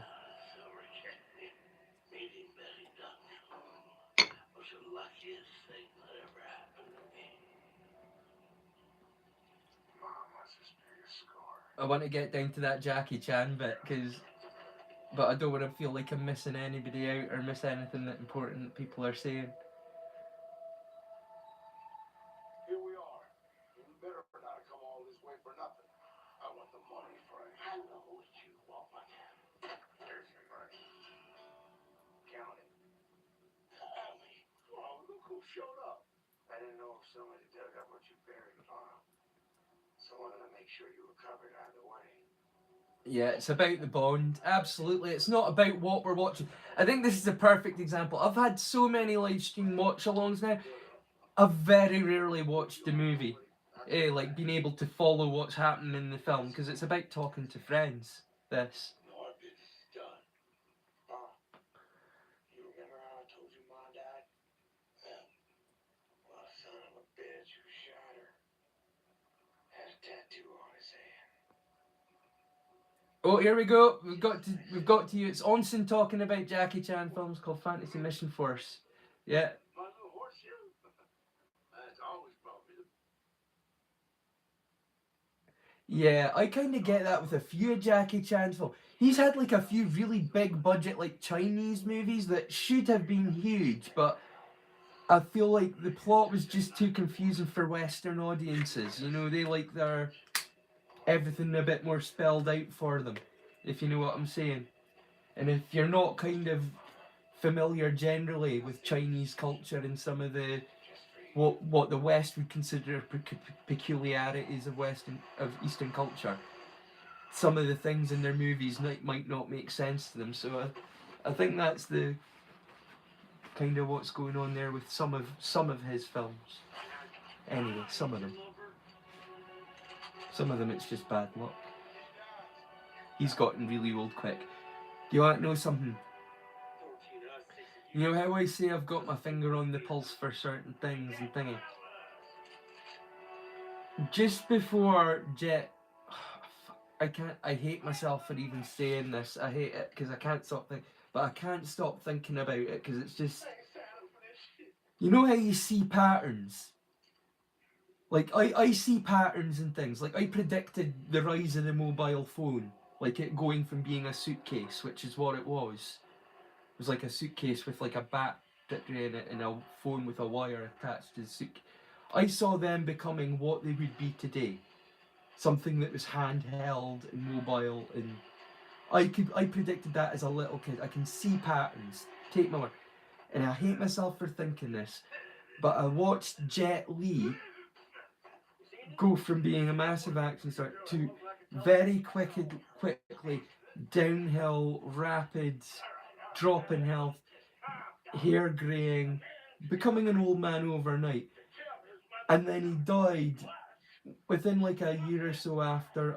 I noticed like the drop off in his health, and I saw it coming.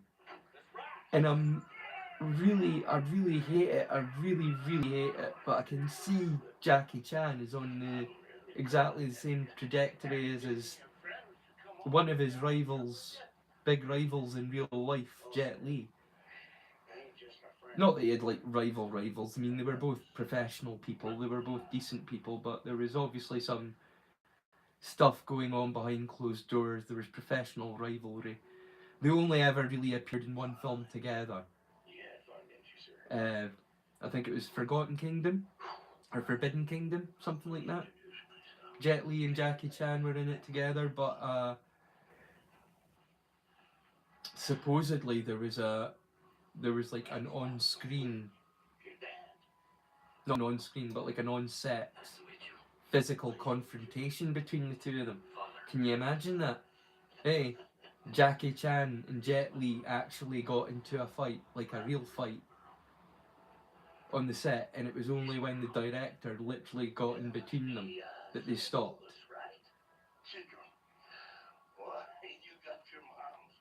So there was something going on between there, but I can actually see Jackie Chan sort of going the same way that Jet Li did at the moment. I hope we don't lose him anytime soon. I really do, because that's been on my mind a little bit, quite a bit lately. Obviously, with the Kung Fu Week last week, I was watching an awful lot of Jackie Chan, so I've been thinking about him a lot.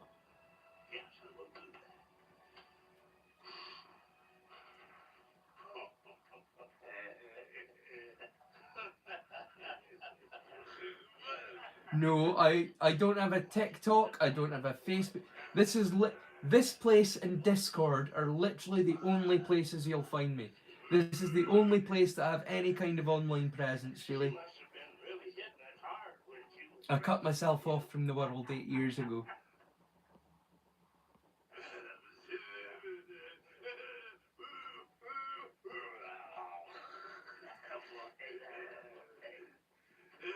So this is literally the only place you'll find me.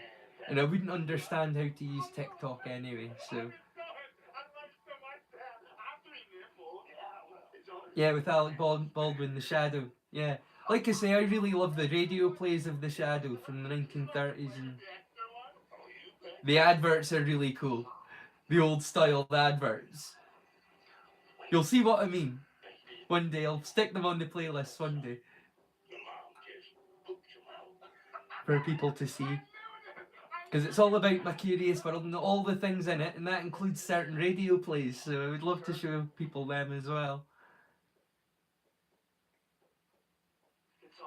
Clockwork Orange, it's a freaking awesome film. It's really dark. It's a really dark film, but it's a really awesome film. It's not one for the light-hearted, faint-hearted, but it's a hell of a movie. Yeah, I know it's good that they're an X. It took me a long while to work it out,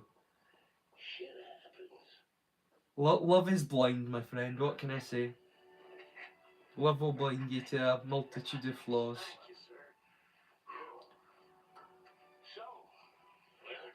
And sometimes it takes you learning how to not love somebody before you're able to see those flaws for what they were, you know what I mean? Maybe you don't, you're young. One day, I hope one day you don't need to understand, my friend.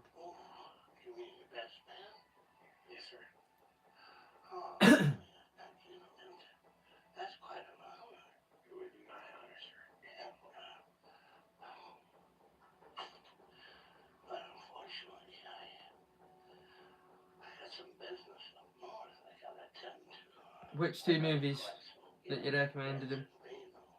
Just today. Yeah, romance is one of those topics that I really avoid as well these days. I mean, We had to conjure up 50 grand twice. I'm going to tell you something tragic. I am truly the definition of an old romantic, but I'm an old romantic that no longer believes in romantic love. How tragic is that? Eh, for myself personally, I wouldn't grudge anybody else that kind of contentment, but I don't believe it's on the cards for me anymore. But I'm an old romantic that doesn't believe in romantic love anymore. So there's not much sadder than that, I know, but that's the truth. What is this? I guess it's Boy in striped pajamas. Yeah, get ready for some heartbreak with that one. So that's some wartime tragedy there. That's practically a Christmas film in the UK. We like shit dark here. Hey, we like things nice and sad. Mustafa, very beautiful. Yeah, it's a very beautiful film. Yes, most romance people are about selfish, self-obsessed, arrogant people. That's true. Most romance films are like that. There's normally a single protagonist that it involves that's usually the bad guy. Very, like, the female orientated ones are absolutely the worst though.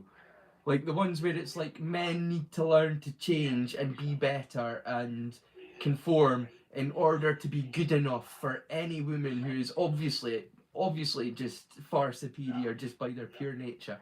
Those ones are the worst ones because it's an incredibly unhealthy attitude to have going into any relationship, is that somebody should worship you as a god. Because I kind of did that, and trust me, it's not the way to do it.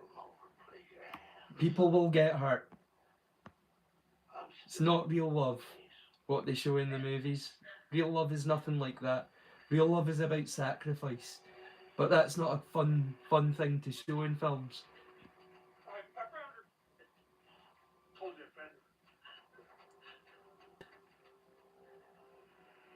Yeah, Sam Jackson in The Spirit. Yeah, that's right. That came out after Sin City.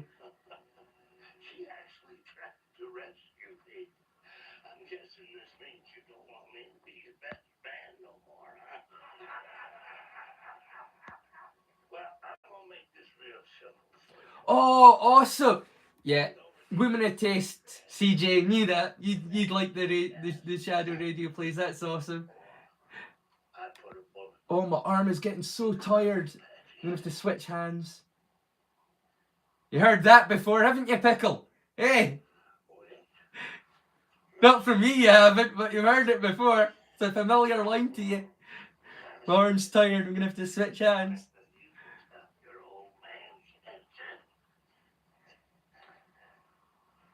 You know that bag your boy's holding? It was meant for Cicero. I missed something there, Ronson.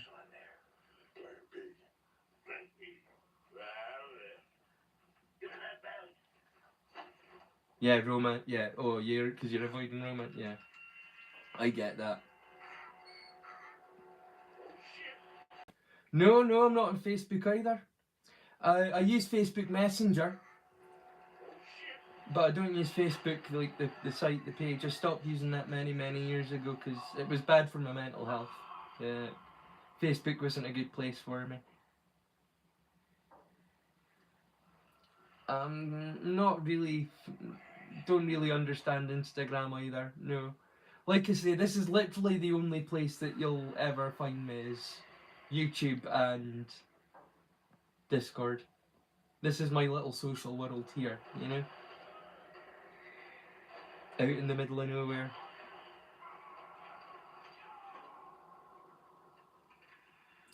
Do you want to know something? I had heard that the Green Hornet is Lone Ranger's like great nephew or something.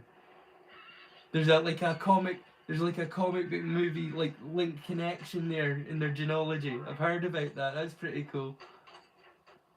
You done good, Daniel. You saved me.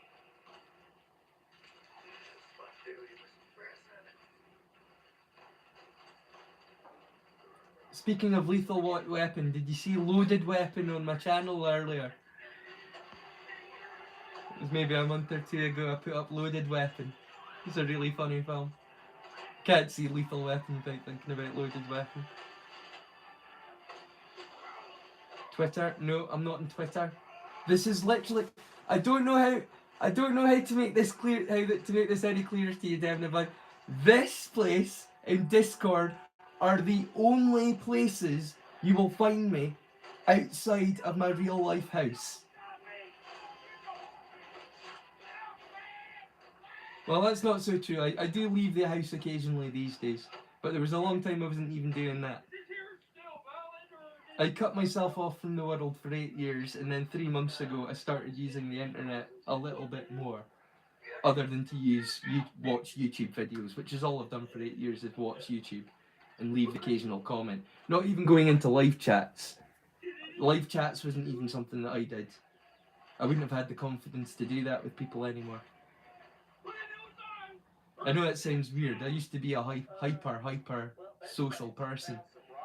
And I went from being a hyper social person to an introverted hermit. But I'm coming back out my shell again, obviously. After a very long time. Thanks to all of you.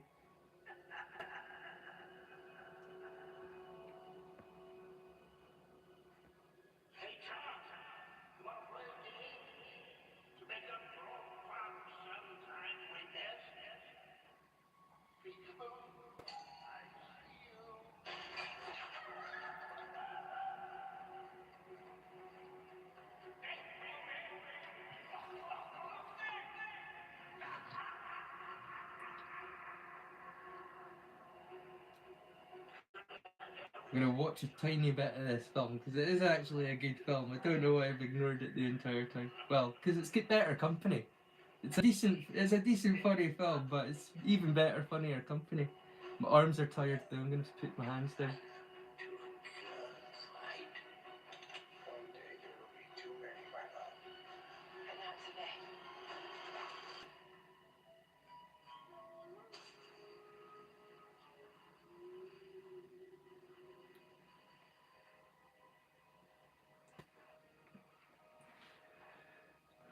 The Spirit, I kind of feel like The Spirit was the sort of the end for Frank Miller's movie success, really.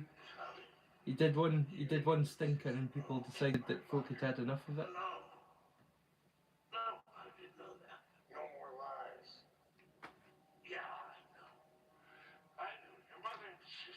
His stuff on Batman will always be legendary, Frank Miller. The 300's obviously epic.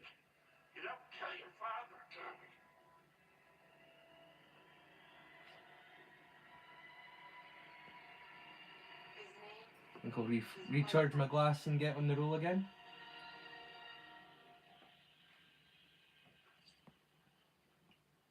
I ain't gonna kill you. Because my true father. Yeah. On scene. Brother, I wish I could say that I don't get it, but I totally do. I did a whole bit on how octopuses will rip off their heterocoitalus and throw it at the female rather than risk getting close.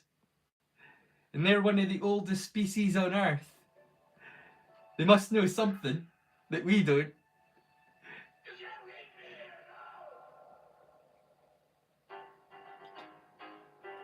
They'll throw their heterocoitalus at the female and let them self-fertilise with their heterocoitalus tentacle not attached to them. They fuck off rather than get eaten. And you've got to wonder, don't you fellas? Those of us that have been burned, you got to go, Dear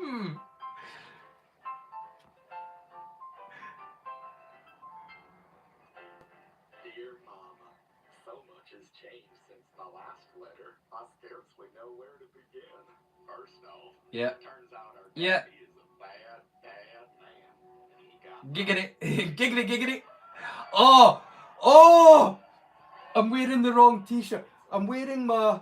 Screaming Eagle, the Indian chief who raised Tommy. my Mandalorian t-shirt with Grogu, but I do have one with Quagmire going giggity. I should have been wearing my Quagmire t-shirt.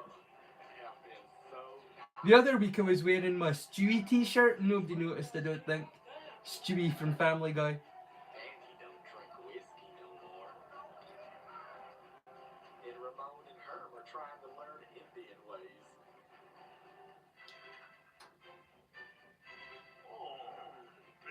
No fighting Spider-Man, titular.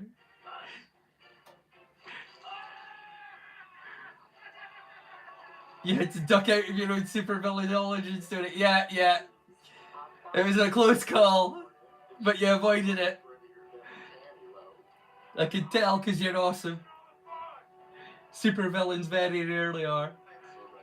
Maybe you are a super awesome supervillain. Who knows?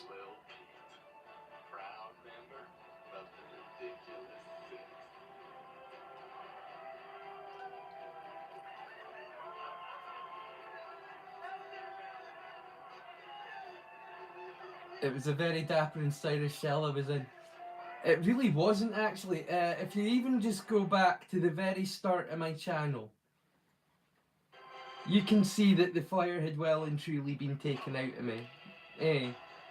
Like I had started to look like my dad, honestly. Like I'd given up in terms of. But the 3 months has made a big difference. If you, like I say, if you go back to my first short that I did, you'll very quickly see that I've started to come back into my own again after a very, very long time. And like I say, coming back into my own doesn't mean that I'm ready to start dating or anything again. I don't think that's ever going to happen, but I feel more like I used to, if that makes sense, since I started this channel. And started making friends with people like yourself, Onsen. And like with CJ and Demna and Pickle, and I've made so many friends since I started this channel. I'm so grateful.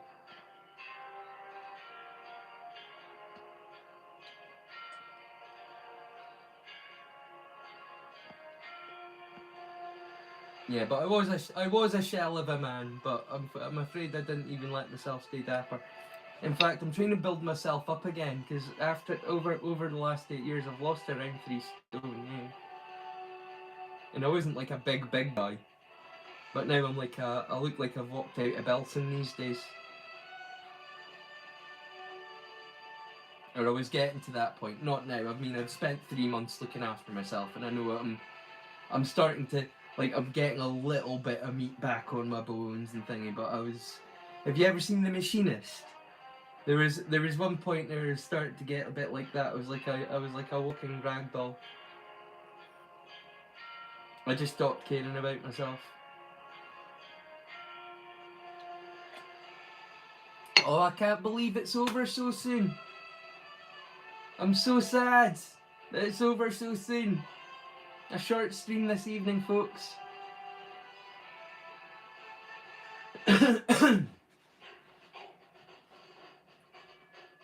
I suppose we could always watch another movie in the playlist if people would like. Would anyone like that? Will we look up a film in the playlist? Would anyone like to see Arnold Schwarzenegger be a cowboy? Called Handsome Stranger, named after his dad. I love that joke! It's one of my favourite jokes in that whole film. What's your name? Handsome Stranger. How did you get a name like that? I was named after my father. I love it. It's such a good film. Right. End of the movie, I'm afraid, folks. It's the end of the line.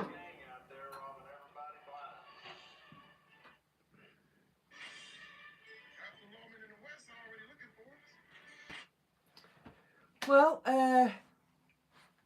would anybody like to watch another film, or will we call it an evening? Is everybody had quite enough for the night. Watch Lightning Jack. Oh, you know what? I watched it quite recently, but I will absolutely watch that one again. Anyone up for Lightning Jack? It's like second thing on the playlist. Lightning Jack. If anyone's up for that one, because it's a corker, and it's really funny. Very much in the vein of Ridiculous Six, just better. Knowing with Nick Cage is better. Underrated film. For real, awesome. Yeah. Yeah, it's a really good film. Next was really good with Nick Cage, and nobody really ever gave that one a fair chance. I thought Next was really good. Yeah, will we stick on Lightning Jack? Because I feel like it's 9 o'clock. The evening's just beginning here in the UK. Like, really. The evening's only just kicking off. I've normally got a stream on till about midnight. I feel like it's all ending a bit soon. I'm gonna put on Lightning Jack. Hey, I'm having fun. I'm having a good time, and I feel like I need more time just to catch up with the chat. Really hate streaming from my tablet. I'll tell you what, folks. I'll tell you what I'm gonna do though. I'm definitely gonna play a little song before we start, because I don't know. I think it kind of thingies the algorithm when you start playing music, because people tend to turn up. I wonder where Nibs is. I hope she's okay, because she's normally here, Nibs.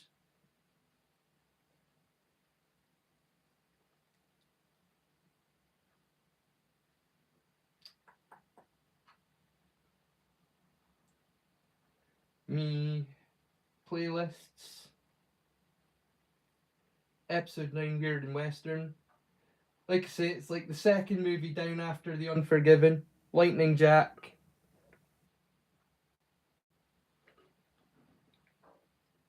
Second one down, Underneath the Wagon's Wheel commercial.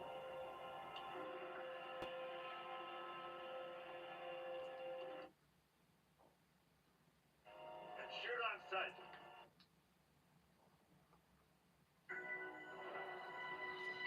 And that's the film begun. Timestamp 4 seconds. I hate having a cracked screen. Can't believe I broke my phone. It happened on, like, while I was filming. It's up on the channel. You can see my phone getting destroyed.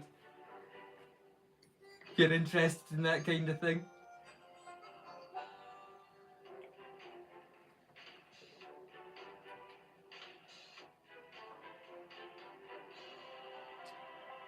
Yeah, but I've just decided to share all of my interests and passions and hobbies and who I am on my channel. Like I say, it kind of is a friendship by proxy. You can get to know me and then I can get to know you through your comments or whatever you want to share, but I can share myself with anybody that wants to be friends by sharing my interests and my passions and my hobbies through my channel, if that makes sense.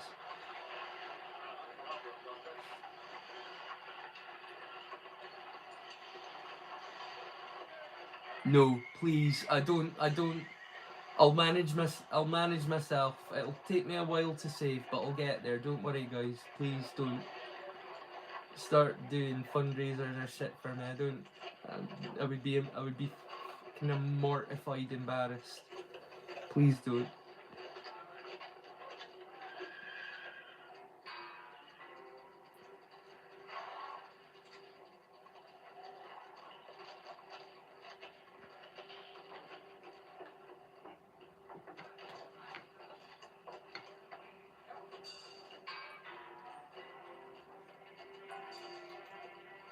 Well, as long as you're not looking for corrugated cardboard to be a real roof, things could be worse, eh? As long as it's just for a miniature, we're doing okay. When you've got corrugated cardboard as your actual roof, you're in trouble, eh?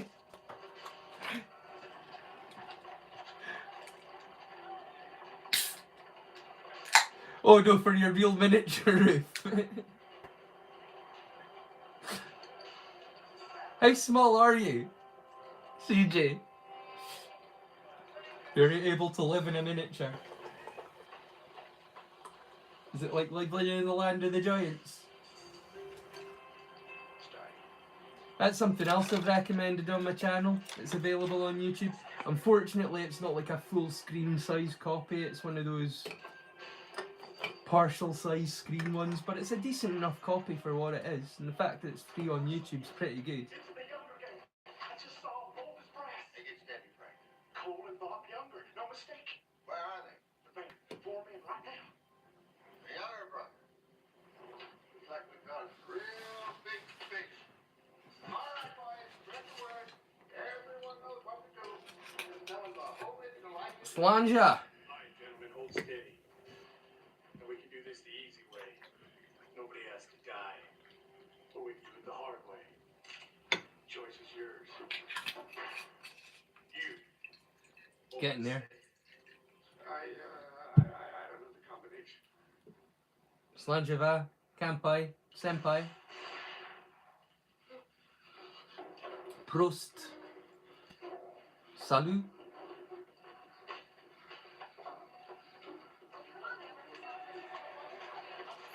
Cheers. Bottoms up.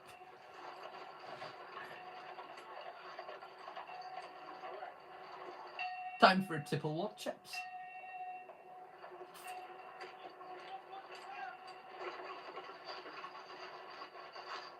I absolutely love my online friends. I'm gonna read up to get there, but I just caught that from you, Pickle Ray. What do you think of your online friends? I love my online friends. I really do. You've given me a new lease on life, guys. Hey, genuinely. I feel like I'm getting out and socialising again, which is something that I haven't done. I can't even remember, really, not properly. I mean, like, even before the breakup, I mean, I'd spent, like, 10 years of my life committed to my family, not going out, you know what I mean? So it's been almost 20 years since I felt like I've been out, putting myself out into the world the way that I have been here. And it's because of you guys. My online friends are like, you're the reason for this new joie de vivre that I've got. I shot Lightning Jack Kane. I got him clapped. I seen him pop just as a fight. Yeah, we're watching Lightning Jack. I'm watching it now. It's an awesome movie. Timestamp 5 minutes 18 into Lightning Jack. We're 5 minutes 18 into Lightning Jack. There ain't no maybes. My shot was plumb in the middle. Right out of the we got the younger brother. We got one too. I know it. Set the camera up here. Come on, they're gonna take it. That body in the front. Well, you're a person that can afford cars. I go about on a wee electric scooter. I kid you not. That's my main mode of transportation is a wee electric scooter to get from A to B. Gets me up to the shops with my legs falling apart these days. Because I can't even walk up to the shops anymore. I need a walking stick. It's bad, isn't it? I'm okay at first. But then after like a minute or two on my feet, I start hobbling and then I start like a proper start. My sister thought I was an old man walking up the street when she saw me. That's why she ended up getting me a scooter for Christmas. I'm falling apart and getting old.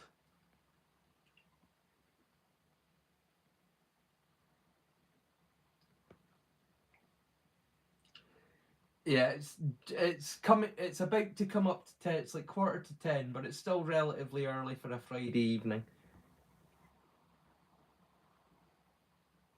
Time call 2:30ish where you are, titular. 4:30 where you are on scene.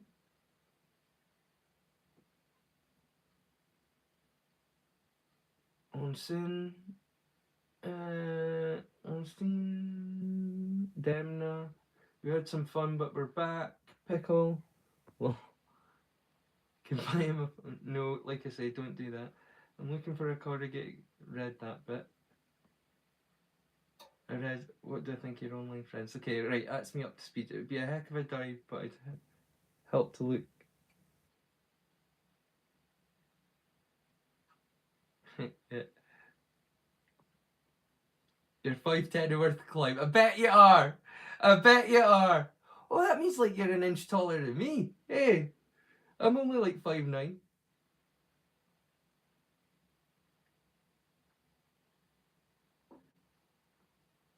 My ex was an inch taller than me as well. My ex-partner. And she hated being an inch taller than me. Didn't bother me. Bothered her an awful lot more.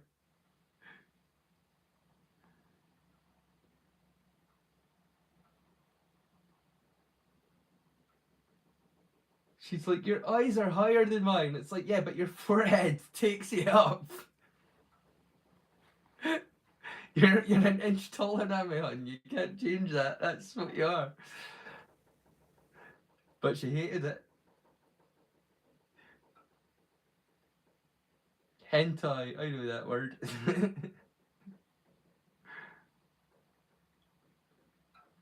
It was my daughter that told me about that. I'm joking. I'd heard about it before that. But that was a funny day though. It was just like, Dad, have you heard about hentai? I was like, yeah, how have you?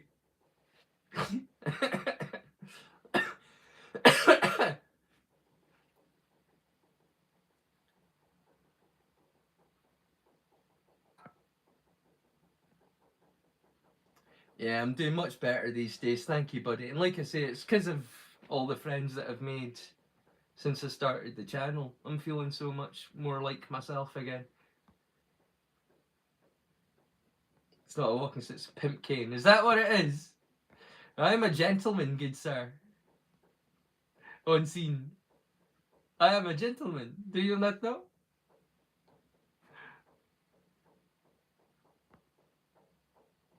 A pimp stick pourquoi? Nah. No.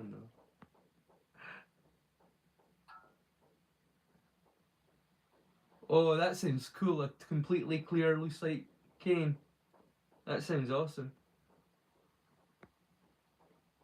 You gotta have style though. That's what I think. I've got a whole range of canes. I've got canes that I've made. I've got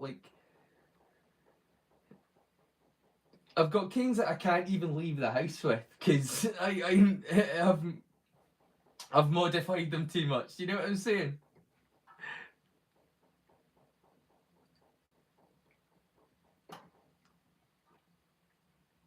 But it's all about style for me. I recently bought myself a couple of really nice rattan stick walking sticks. And oh, you might like this. Look, I got this the other day. This is in fact an African War Club walking stick. Just the right height for me as well. But it's actually an African War Club. Even though it's a walking stick. But it's all about the style, you know what I'm saying? I'm gonna look in the comments.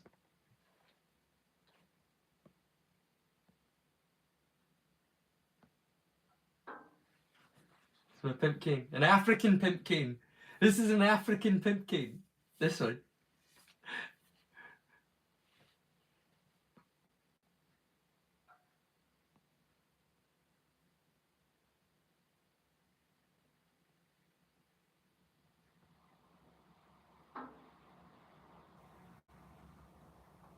Tall socks too, does it now? Onsen. I'll take your word for it, bruv. I wouldn't know what it's like to be tall.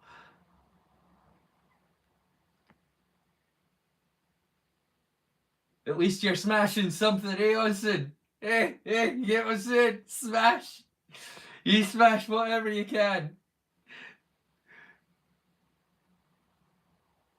Nibs! Oh, Nibs! So happy to see you. I'm kind of relieved to see you out as well, because you're usually out just to say hello, so at least I know you're okay. That's cool. Now that I know you're fine, I'll catch you tomorrow if you're busy, but I'm just happy to see that you're fine.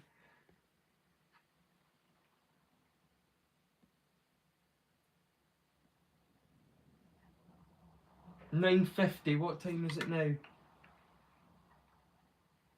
Oh, so you just sent that. That's cool, Nibs. You're still about. You would have heard me then. What happened there?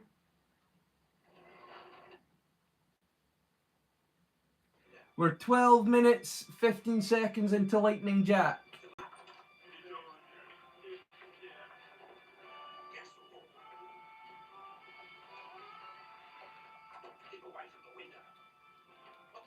You missed Ridiculous 6, but we're watching Lightning Jack. I'm so happy I decided to stick about to do another movie. I wasn't actually intending to, but then I felt, oh, it's super early. It's still only like 9 o'clock. So I've put on Lightning Jack, and we're like 12 minutes 50 in now.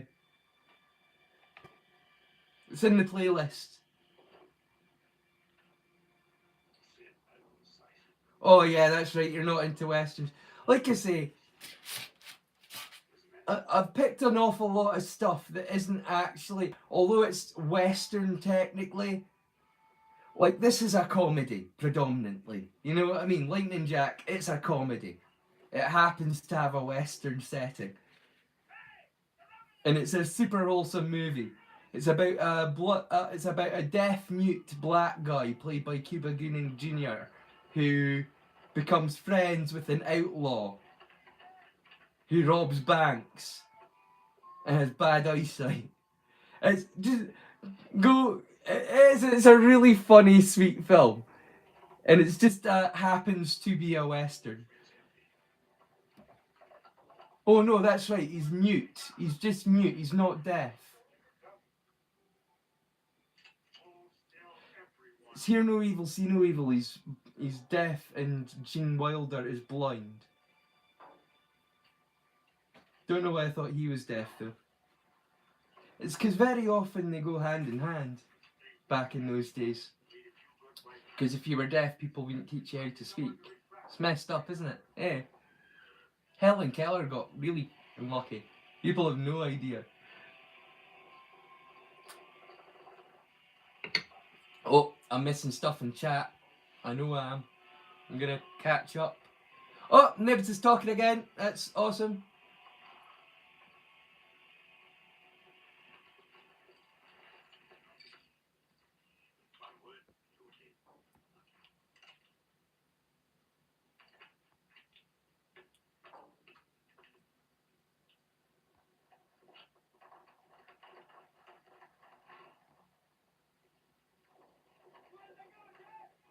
Hey, Siege. Yeah.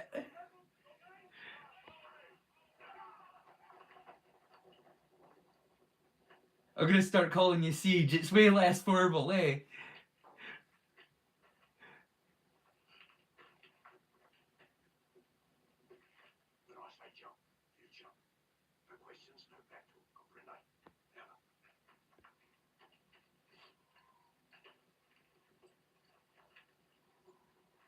Yeah, he wasn't deaf, just mute. Yeah, totally. It's me. I'm an idiot. Ignore me. But it's a really sweet film, though. Like, it's a lovely movie. I know you're not into westerns, which is specifically why I've gone for ones that are they're films that happen to be westerns, rather than let's go watch a western. You know what I mean? We're not sitting here watching John Wayne. We're sitting watching movies that are really funny that happen to have a western setting.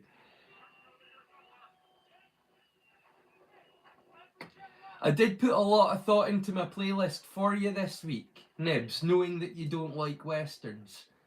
Knowing that specifically that you're not into westerns.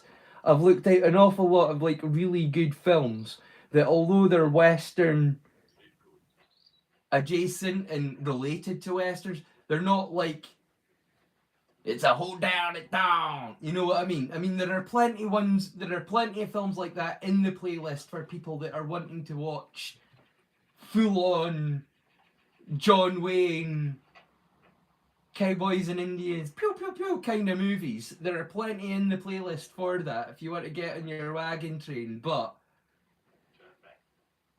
I've got a whole bunch of movies in there as well that are good films that just so happened to be set in the West. You get what I mean? But I have put a lot of thought into my playlist because I knew there would be people watching it, you specifically, that weren't into Westerns. And I thought I wanted to have something to show you, even if you're not into Westerns. And Lightning Jack is one of them. That's why it was the second one on the list. I knew people wanting to watch a Wild West special would want to watch like a proper Western first.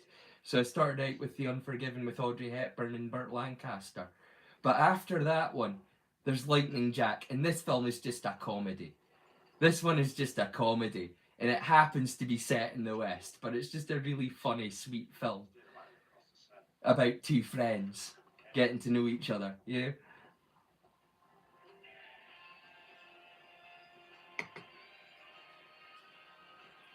Oh, A Million Ways to Die in the West. That's another movie that I would highly recommend watching even if you're not into Westerns. If you're not into Westerns, still watch A Million Ways to Die in the West because it's just fucking hilarious. It is just really funny. It's like saying, I don't like Westerns, so I don't watch Blazing Saddles. You're missing the point. You know what I mean? That film happens to be set, but that's not the reason you're watching it. You're not watching it because it's a Western. You're watching Blazing Saddles because it's fucking hilarious, you know?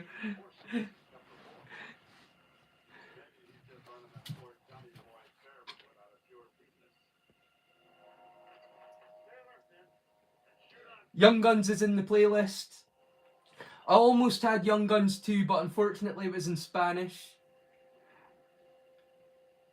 And I almost had 310 to Yuma as well. In fact, I had 310 and Yuma in the playlist, good to go, right up until I thingied it. But then I decided to watch it in full. And although the first bit was in English, about a third of the way through, it turns to like Spanish. And then in the last third, it's Arabic. And I was like, right, well, that makes sense why it was in the playlist now. So I had to take it off after I'd recorded my bit for it. And I put up Yuma, but it's not 310 to Yuma, but I'm gutted about that. Because 310 to Yuma, the remake, is brilliant. But it was only partially in English.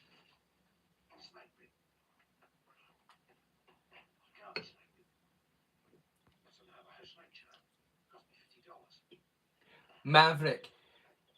Now, Maverick's good, but it's a Western. Eh.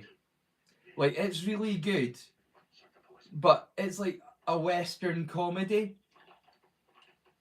You know what I mean? Like, it's all the tropes of Western. It's all the things that make a Western. This movie, if you'd have set it in like a slightly different like place or time setting, it would have still worked. If this had been like in 1930s New York and they'd have been gangsters and he'd have been working at a speakeasy, it would have worked just as well as a story. Do you know what I mean? But Maverick wouldn't have worked that way. Maverick had to have been a Western. Am I making sense? Of like I say, I have been thinking of Nibs and like her dislike of Westerns. So I've looked out films that are just really good films that happen to be set in the West, rather than films like Maverick, which are Westerns that are really good Western comedy, a really good Western, you know.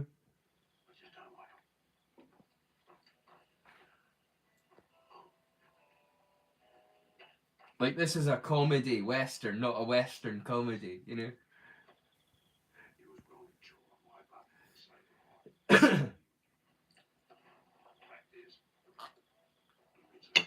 Oh, I forgot about you two and your thing for Nibs and Bits.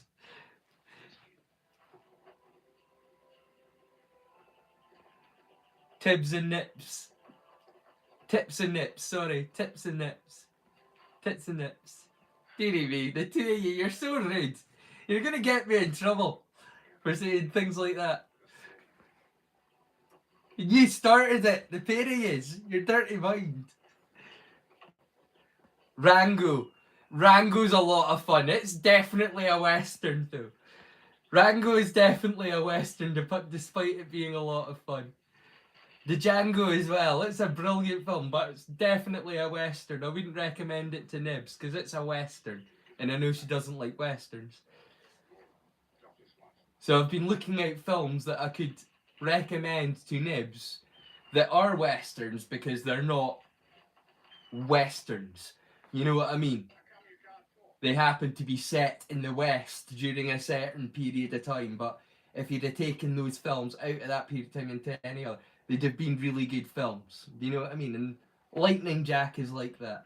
Like I say, if it had been like in the Prohibition in New York, they could have done this film.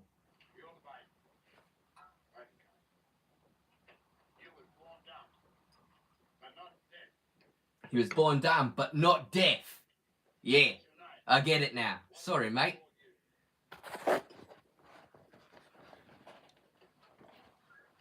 Put the hat on. That better, mate? More cowboy. Yeah?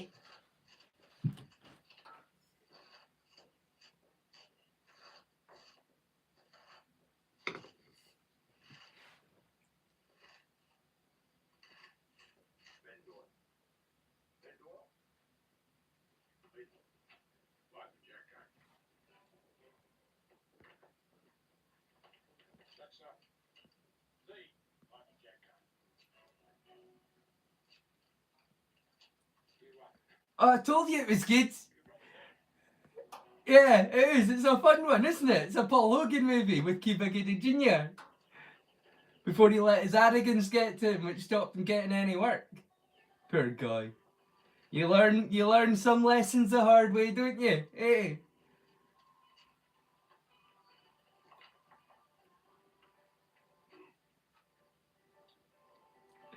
Yeah, honestly, when he picks up the pad, yeah, dude, I love that bit. You couldn't tell anyone. No. No, I can tell anyone. Love it. I freaking love it. Such a good movie. It's so sweet.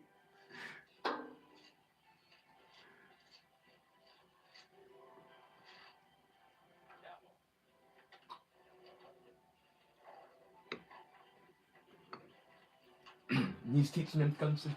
Nibs, it's 4:20 somewhere. You getting on it? You getting on it like Chronic?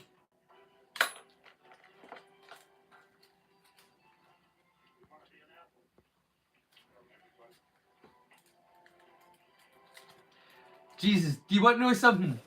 Like I say, one of my favourite backhanded compliments I've ever had since I started this channel was you've gone from looking like Gollum to like Doc Holliday. Which, let's not forget, is a man with dying of consumption TB.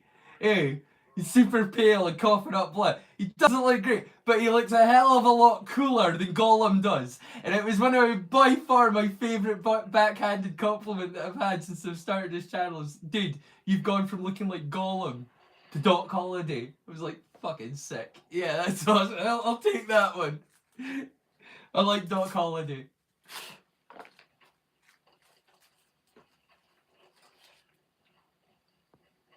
Should I shave off my beard and just go for the moustache for November?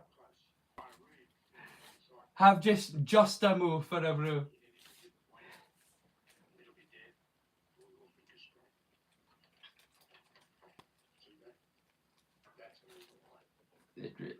Howdy, y'all. What, my hair drip? The one at the front. I could comb it to the side, but then it would look a bit weird with the rest of it going forward. It would look like I'm curving it across my face. I prefer it that way. I'm old school punk. We used to do that all the time back in the day. That better? Am I looking sharp again? You rather I did it out the way? I could put it up. Because like I say, there's product in it. There's like wax in it. I have it looking upward quiff. Can't really put my cowboy hat on like that though.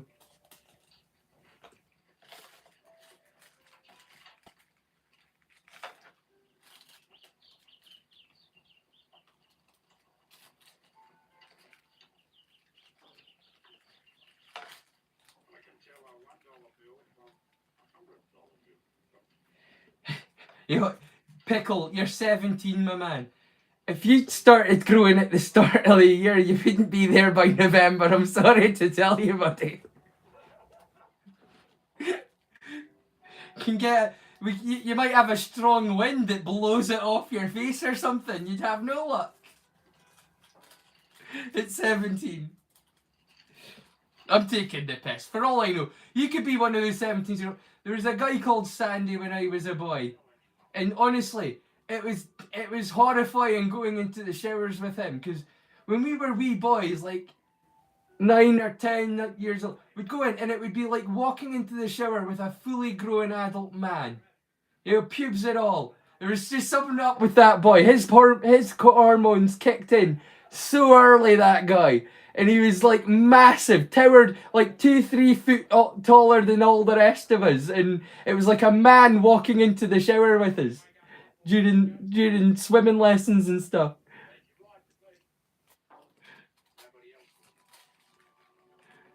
Poor Sandy, what a guy.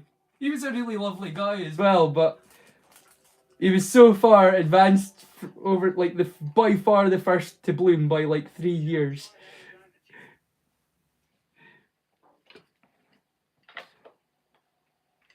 How did we get onto that topic? It was something I saw in the live feed that brought us onto it.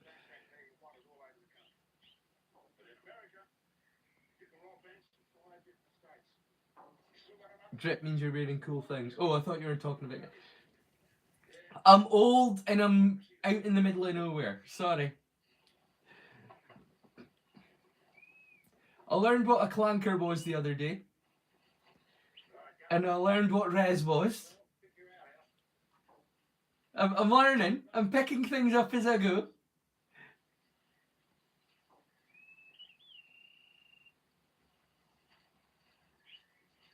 You like the beard? I'll keep the beard. Should I lose the moustache instead? Just have the beard.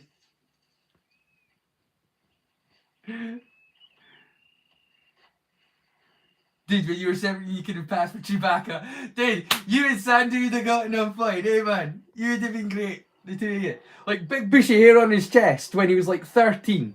You know, big bushy hair on his chest. The guy was built different.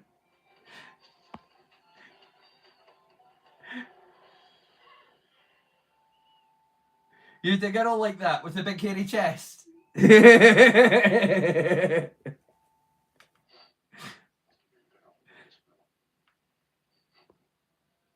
You right? You see comes in full blush, you're all like, the fuck? Yeah, you'd be like, what the fuck is it? Yeah.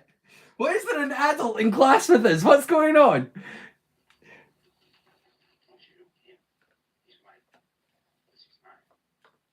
Oh my goodness. I remembered, I'll never forget Miss Mars. Miss Mars was as sweet as the name, let me tell you, dudes. Boys and girls, are you ready for this story? This was like one of those awakening moments as a young man. I was in primary school, this is like primary 7 it would have been. And we had a substitute teacher come in. And she only came in for a couple of weeks. But let me tell you, this woman left a long-lasting impression on me. She walked in and she looked like some kind of Italian model. You know what I mean? Sheer white shirt and like a knee-length black skirt.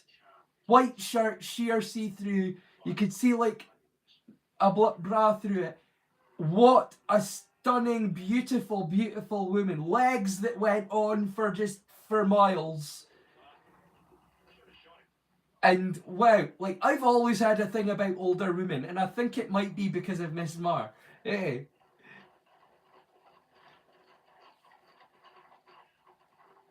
She looked like an Italian model, like this like olive colour skin and long, dark, raven black hair. She looked like something out of a movie. And she walked into the classroom, and every single kid in that class, male or female, went, "We've never seen a teacher that looks like that." You know what I mean? That's not a teacher. What is she doing in the education profession? Should be walking the halls of Milan or something. What the fuck?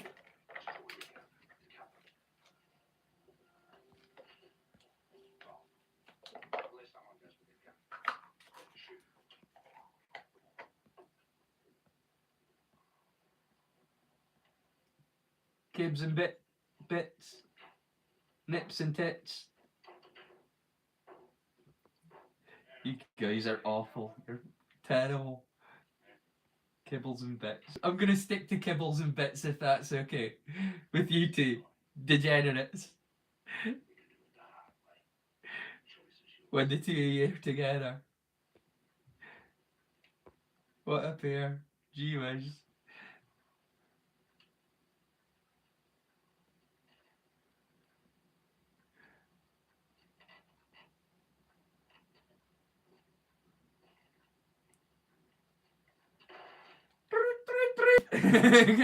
Titular. Rub your hands together for cricket noises. It gets like that sometimes.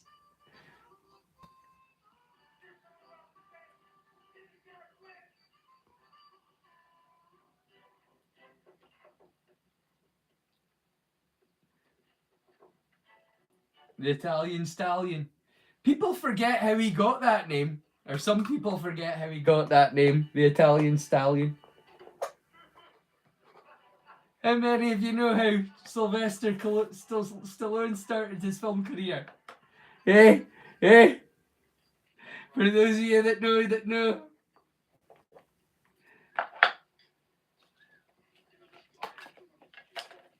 For those of you that don't know, Italian Stallion was more than just a friendly moniker.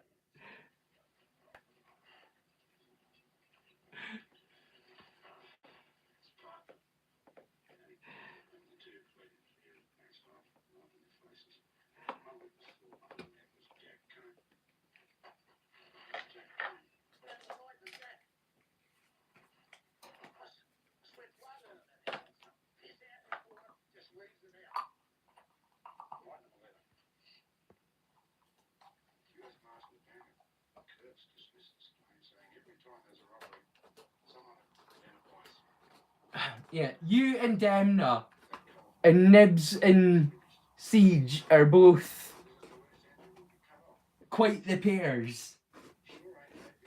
I'm sure between the four of you, you could start an awful lot of trouble. Hey, I'll tell you. A bunch of degenerates that I call friends. What does that tell you about me? Like I say, it's not a judgment when I call you degenerates.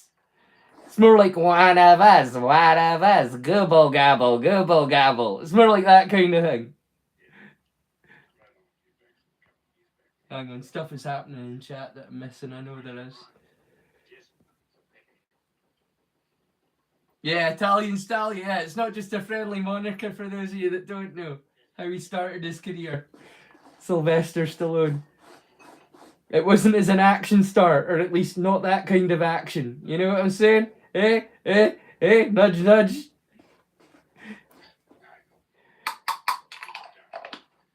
Before he was Rocky, he was still hard. You know what I'm saying? Sylvester Stallone.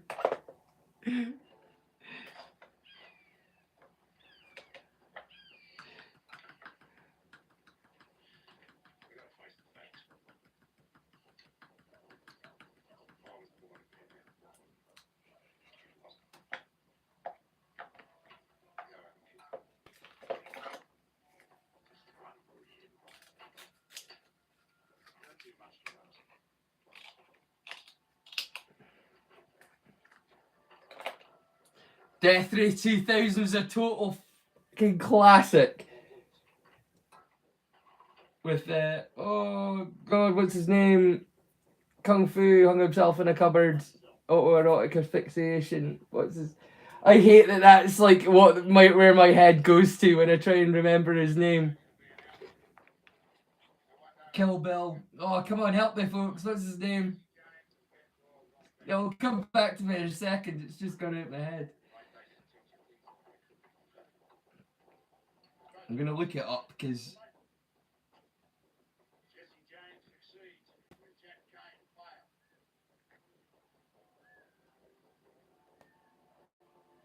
David Carradine. Oh, bugging the tits off me.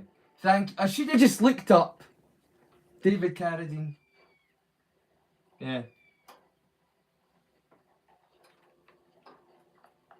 You can clearly see I knew who I was talking about. His name just went out my head.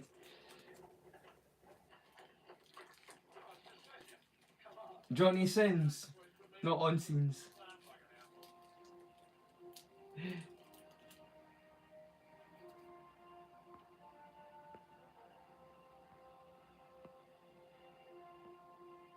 Mia Kafka.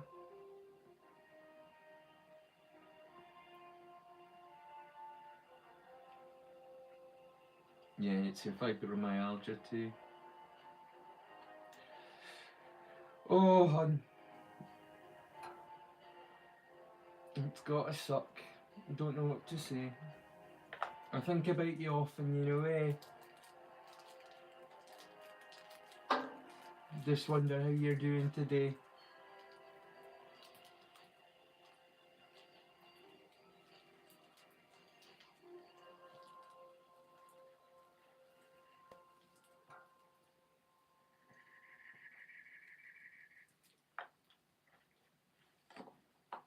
Oh, hun. Like I say, no, you're not into westerns, but check out Dead Man in my playlist at some point, because honestly,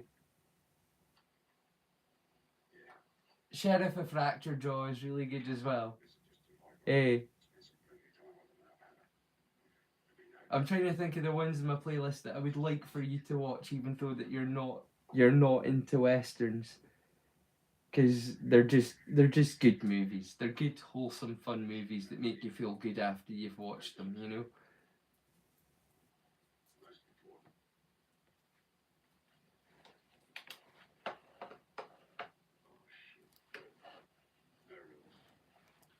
I've got an African War Club knob stuck between my legs. It's a bit skinny. It's a bit skinnier than I'm used to. Not the knob bit, but you know.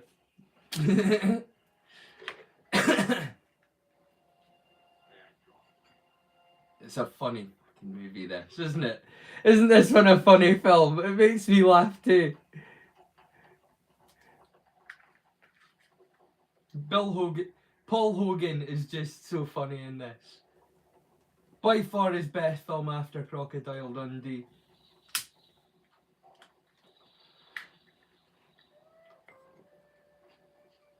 Here's to you, all of you.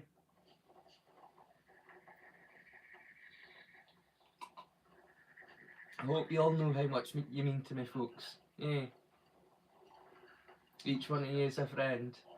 And I don't just mean like an online friend. I didn't even make the separation.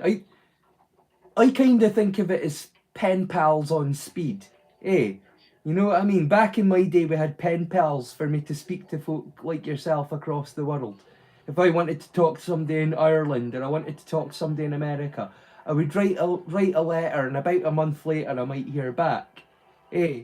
That's how it worked in my day. But this is like pen pals on speed for me. I don't consider you online friends. You're just my friends. You're my pen pals. I don't speak to you. I mean, I like doing this because this is like the future to me. I feel like I'm speaking to you, which is awesome to me. And then I get to read your responses right back, which is like pen pals on speed.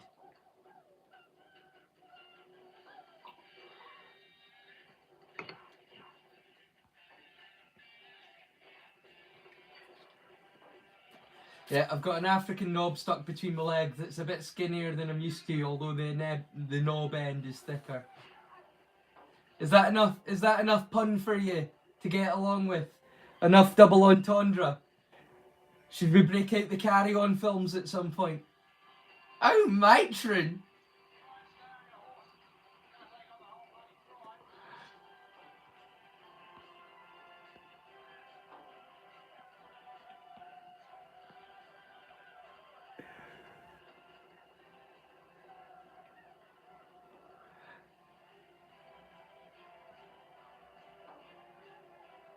Yeah, the pain.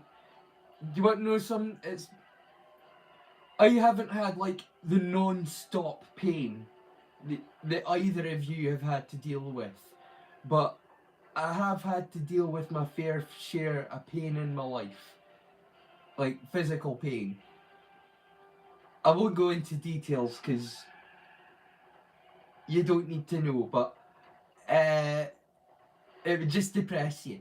But I've had to experience my fair share of physical pain in my life, and laughter it is the best medicine. It's the one thing that'll distract you, because it doesn't matter that you're hurting, you're happy.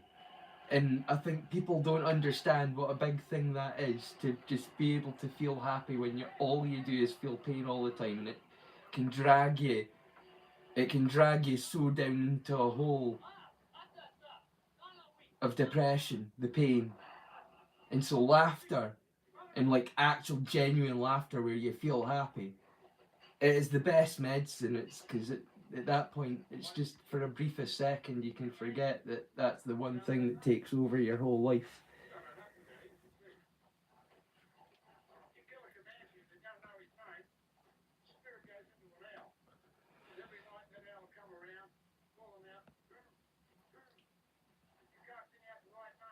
Well, I'm happy on scene because like I say, you've helped me, and I've. That's what friendship's about. You know what I mean? You've helped me in ways that you don't know, and I've helped you in ways that I don't know, and that was my entire goal with this channel. So the fact that's happening, it means the world to me, that it's actually working, that me being able to offer my friendship is making a difference to people. So thank you, because it works both ways, and I hope you know that. Like any friendship should, it works both ways.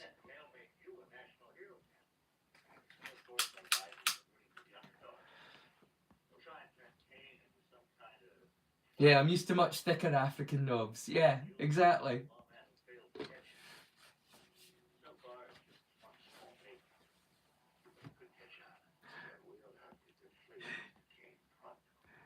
Okay, honestly, we're gonna have to break out a low in a minute. Forget the Carry On team. It's just gonna be the low. When is the Madonna with the big boobies? Yeah, we're just gonna have to go straight to it. In fact, that was one of the ones that I was considering reading out, but I'm not actually sure if I will now, because I want to double check the copyright. There was one book that I wanted to read called 8, and I was really gutted because when I checked, it was already it was still under copyright, despite it not being in print. It's still under copyright, so I can't read it without risking getting in trouble for reading somebody's book. Despite the fact that they're not making any money off of it, which people need to know about their book, because it's a fucking brilliant book. Anyway, I wanted to do that one, but there was another one that I wanted to do that was the War Diaries of René Artois, you know, from Allo Allo. I really wanted to read that one out, the War Diaries of René Allo Allo, but having found out that this one, which is very old, and like I say, pretty much I would have loved to have read this to you, but because it's still under copyright at the moment, it's going to be like another 5 or 6 years before it's released from copyright in public domain.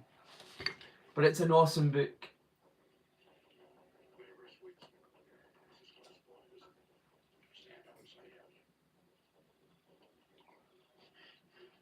But the War Diaries of René Artois.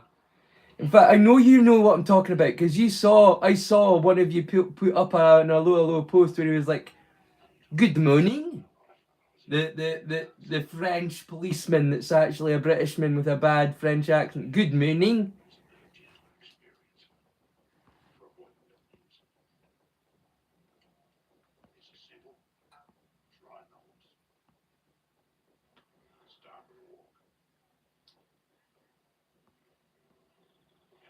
See, that's how I know that you're friends. Though, sorry, I need to restart thinking. You're saying you're often in my thoughts.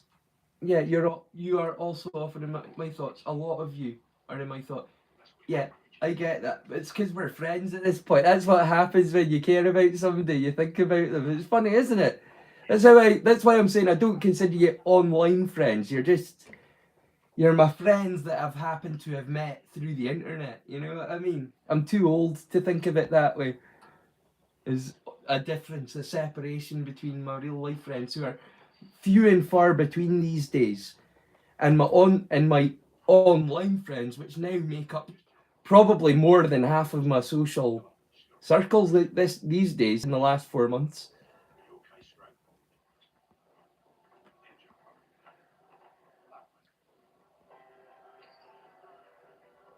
Yeah, you're lucky you've got Pickle. And you've got me as well too, man. Don't forget, anytime you need to talk, I'm on the Discord, bud.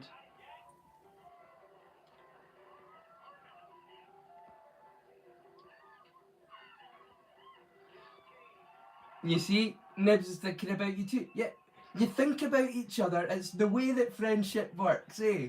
You meet someone, you get on with them, you had a laugh, you know that you've bonded over certain. You become friends and you think about them, and that's when you know you've got a friend, you know?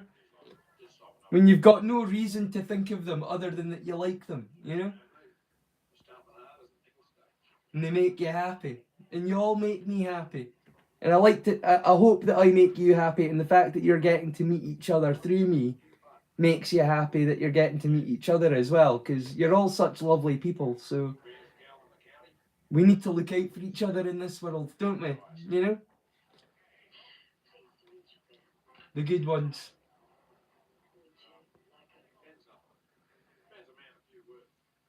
Because there are enough rotters out there in the world making life hard for folk. I say choose kindness. That's what I say.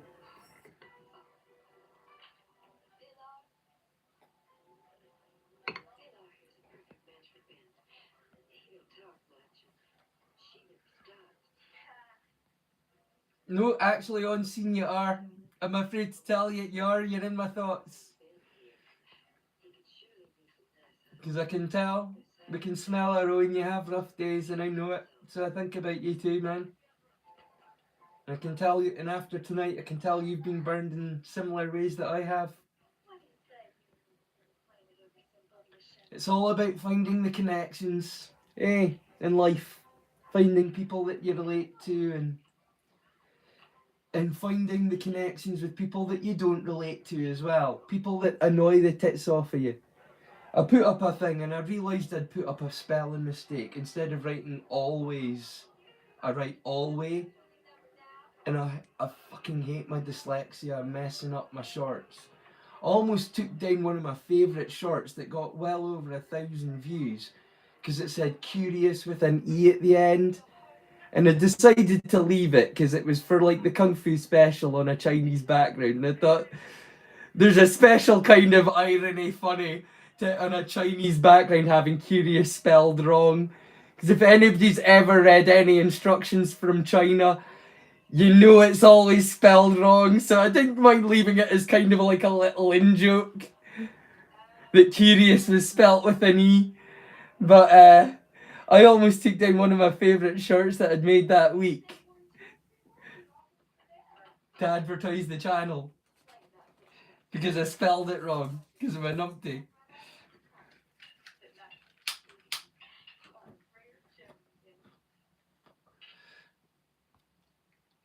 Yeah, life gets like that though, doesn't it? But you are in my thoughts. Uwu. I don't know, am I saying it right? Uwu? Uwu. Uwu I can say Uwu Dragon. Is it Uwu like Uwu Dragon, like from Viva La Dirt League? Is it that kind of Uwu? Uwu Dragon.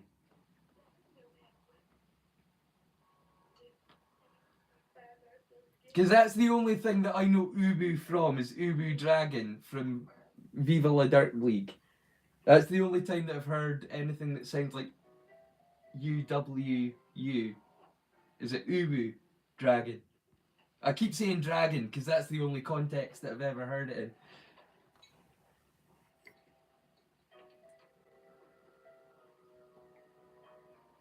in. I I didn't spell it wrong. I spelled it different. As a dyslexic, I fucking love that. I'm gonna remember that. I didn't spell it wrong. I spelled it different. I'm totally gonna remember that. Please. In fact, I've said it on the stream, so I've got it now. I don't need to write it down. I can just go back and check it like a video recording. I've started doing little video recordings for the channel when I've got an idea for something that I want to do. I've started making like little voice recordings. And I kind of sometimes use my live streams like that. Like if somebody suggests something that I watch something, I'll mention it so that I can go back and then look it up. In fact, one of my subscribers, like one of my more recent subscribers, asked me to check out a Japanese song. It was really beautiful. It was amazing, and I used it in one of my shorts. And I really hope that they noticed. That it's like when people tell me things that it's not just like in one ear and out the other. I go and look it up. I care about what people tell me. I'm like that. I'm just like that. It's not an act. I've worried about that as well, that people think that I'm acting, and it's like, I'm not acting. This is honestly me. If I could be anybody but me, by now, believe me, I would have been. This is just who I am. So I worry that people think that I'm acting sometimes, but anything I am, it's 100% genuine, because I cannot be anything else. I have tried to be different from this. Yeah, ubu pickle. There we go.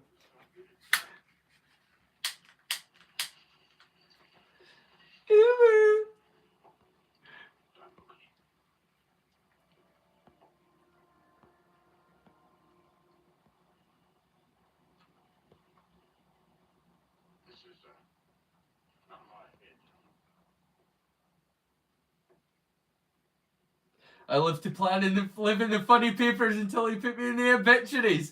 Dude, that's so good. Would you like me to make that into some kind of short? That one is so good. Like I put a little one in one of my shorts earlier. It was like, always look on the bright side.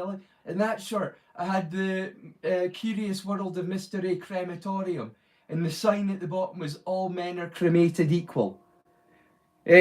So I love a good pun. I am definitely using that one. I plan to stay in the funny papers until I'm in the obituaries.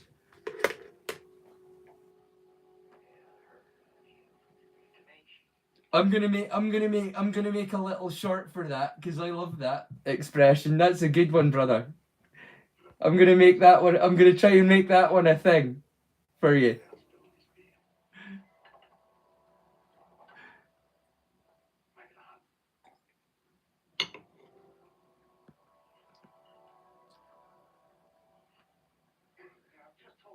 I kind of look at it like this.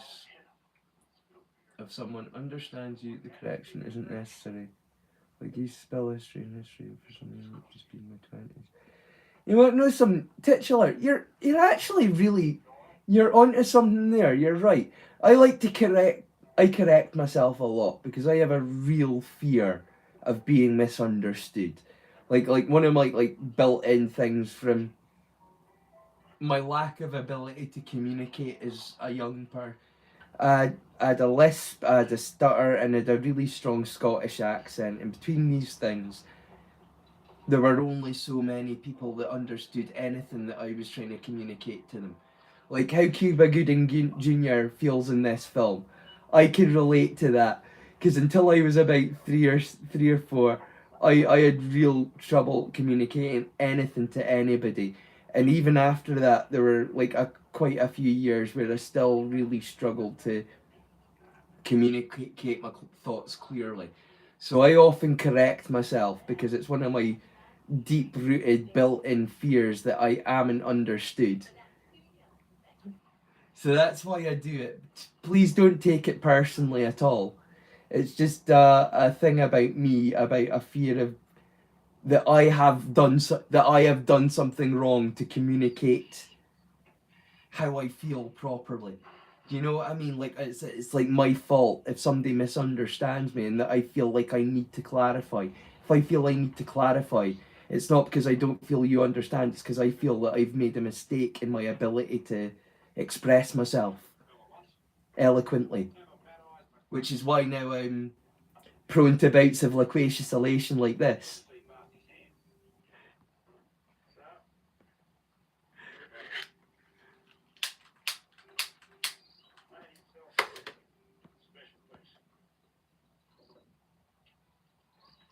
Yeah.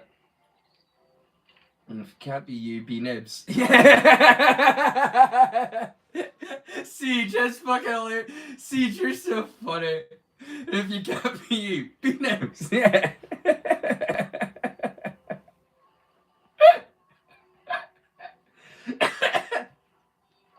Yeah. No, that would be my choice. If I couldn't be me, I'd be Nibs. Yeah, sure.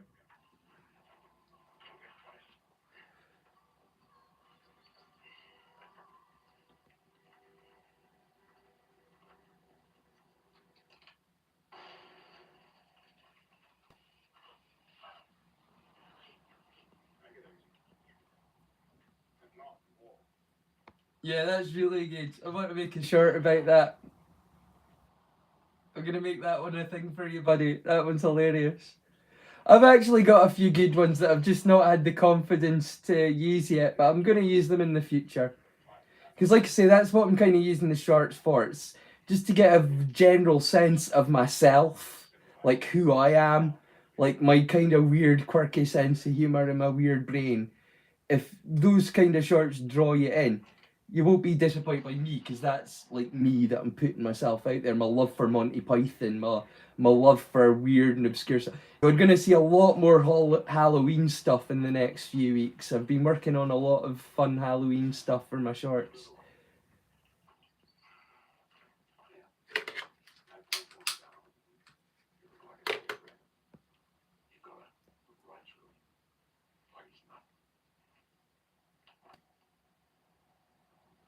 Yeah, help weed out the nitpickers. Yeah, like my gran and my mum that gave me my fucking insecurities that I've got. My mum was like, if you've got it wrong, don't thingy out the letter. Don't rub out the letter. Rub out the whole word, and you redo the whole word. You know what I mean? That's my mum's mentality. Like, I've been seriously conditioned to be critical of myself. And I worry that it comes across as criticism of others. Because I honestly, I accept everyone. I don't care what your spelling is. I don't care. I worry about myself doing it, not other people.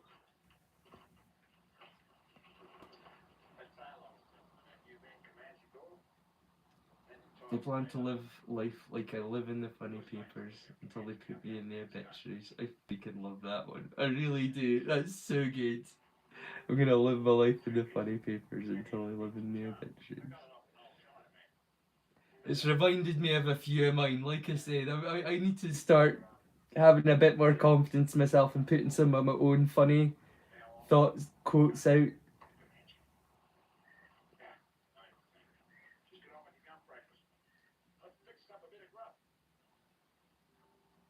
I do that. No, I'm old. I was just talking to Pickle earlier about that. Like, I wrote something funny, and it's like, it's my old man fingers. I don't even notice that I'm doing it, and then I've hit send, and then I'm like, oh, that's not right. That's a totally different thing from what I was aiming at. Sometimes I use my microphone. I use it quite a lot nowadays, my microphone. But the thing is, old mic in my phone, mic as I call it, in my phone, it's completely nationalist. It's a racist piece of shit that likes to make fun of my accent. So, despite it being easier than typing, really I kind of need to talk in an American accent. If I want to be understood by it, it forces me to talk in an American accent for it to understand it. And living out in the middle of Scotland, it's really kind of weird sitting in the middle of Scotland talking in an American accent to yourself just so that your phone can understand you, man. I mean, this is not normal. The fact that I can do this is weird as shit. But it's not like I do this shit all the time. I talk in a normal Scottish accent. I talk like I talk. But for my fucking mic to understand that shit, I need to talk like this. It's fucking crazy, isn't it, man? I can do all kinds of accents. It's not just American, and that's just one of the American In fact, I should kind of do something a little more southern too now, kind of more cowboy. I mean, folk won't know. If I settle right into it, I need to take a while to kind of really settle into the southern kind of western accents. But once I get there, folk won't know me from shit. I think I would pass as a southern boy. I'd pass as a good old boy any day. Fuck yeah. Hell yeah, man.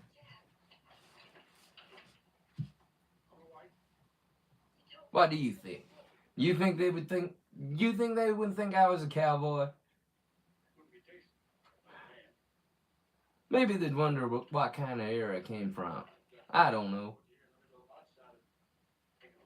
Gosh, god damn it, I don't know. Maybe they would think I was an imposter. Goddamn imposter.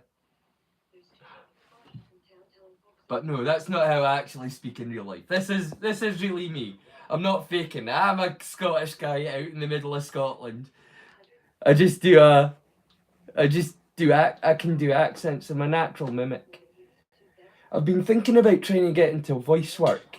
Like, I mean, it's doing this channel. I don't know what wonders, it's done for me and my confidence. I've started thinking about doing things that I've not even considered doing since I was a teenager. Like voice acting was a dream that I had as a boy that I gave up on, and I thought, oh, that's stupid. How are you going to be a voice actor in Scotland? There aren't voice actors in Scotland. Go be an electrician like your dad, you know? Get a trade. That's what I thought. Being creative isn't in your cards. I know I knew I was creative, but I also knew where I lived in the world, it wasn't something that was likely going to happen for me. For every Annie Lennox and every Billy Connolly and every creative Scottish person that makes it, there's several thousand that don't, and there's several 100,000 that'll never try, and there's only like a few million of us, if that. There aren't many Scottish people. I don't think people realise how few Scottish people there are. Folk talk about minorities, like minorities. There are far more black people in America than there are Scottish people. In the whole of Scotland. You know what I mean? Black people might be a minority in America, but there are far more black Americans than there are Scottish people in the whole world. And I'm not talking about like the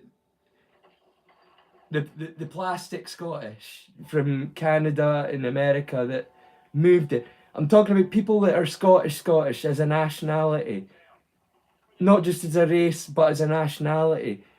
There are so few of us. We're like dying out.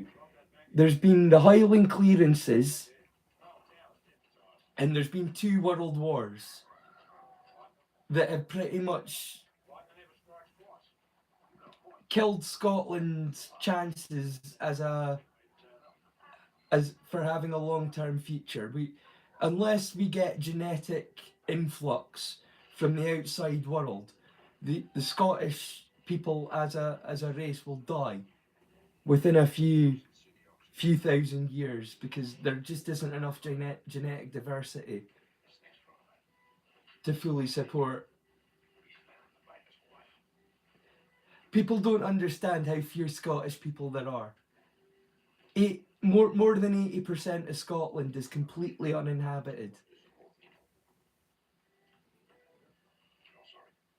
No, he's not. He wants to think he is. Do you want to know what happened to Donald Trump when he came down to Scotland? He came to Scotland and he was like, I'm going to build a golf course. And the local council were like, oh, really, are you now? Well, you never fucking told us you are. That's no fucking happening. And we told him to fuck the fuck off. That's what happened to Donald Trump when he came to Scotland. What a knob. You don't do that here. We don't care how much money you've got. It's not how it works here.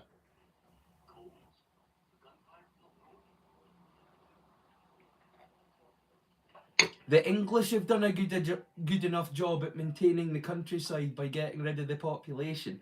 We didn't need Donald Trump coming along saying, "Oh, this is beautiful. I'm building a golf course."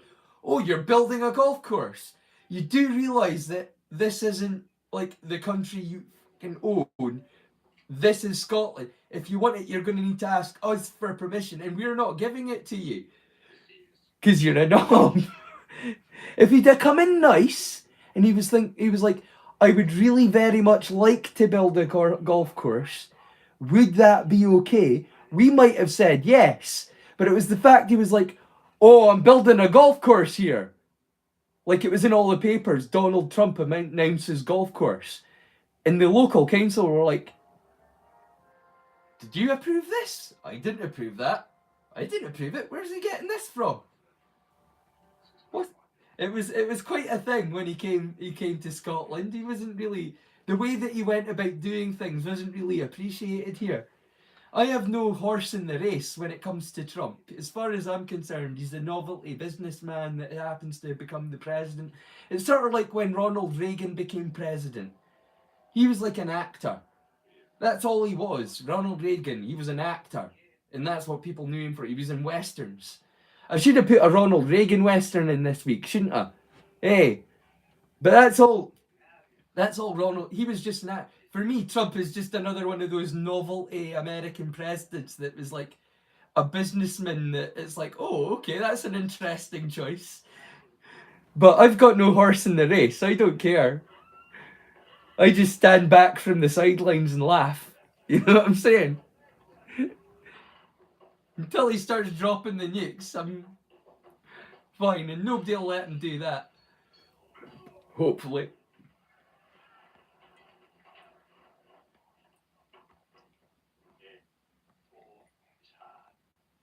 He's a jock strap. He's a jock strap. Like I say, I'm no horse in the race, but what he's like personally or as a president, like I say, not my business, not my circus, not my monkeys. You know what I'm saying? Or really, it's not my circus, not my clowns, not my zoo, not my monkeys. You know what I'm saying? But whatever way you want to take it, whatever mixed metaphor you like.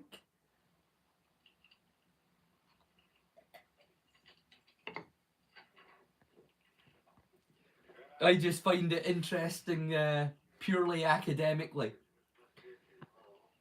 I have no emotional attachment to it, and I find the whole thing quite funny. So, what you take from that, I don't know.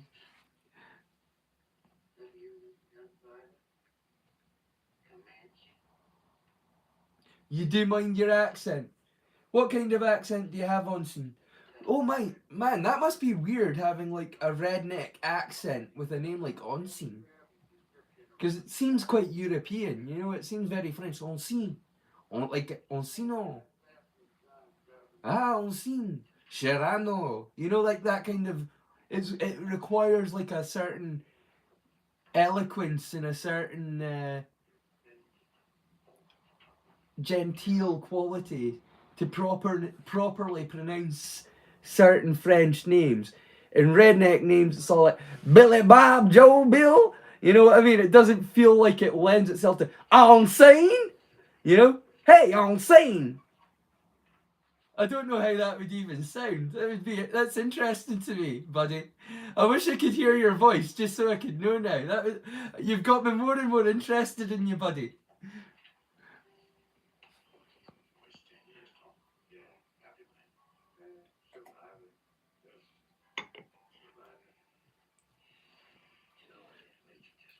Am I missing something when you two go like pickle pickle?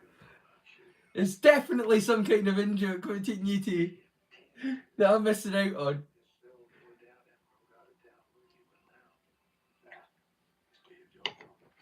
And although I might not be gay in the strictest sense, I like to think that I'm still an honorary gay.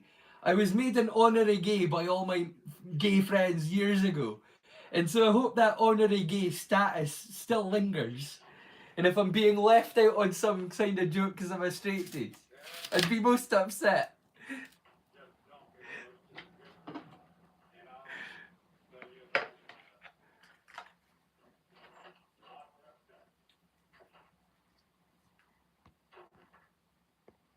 Yeah, I've been made one of the girls. I've been made one of the gay guys. I've been made one of the guy. I belong to all of the groups and none of them at the same time. That's been the story of my life. Eh? I'm everyone's and no one's.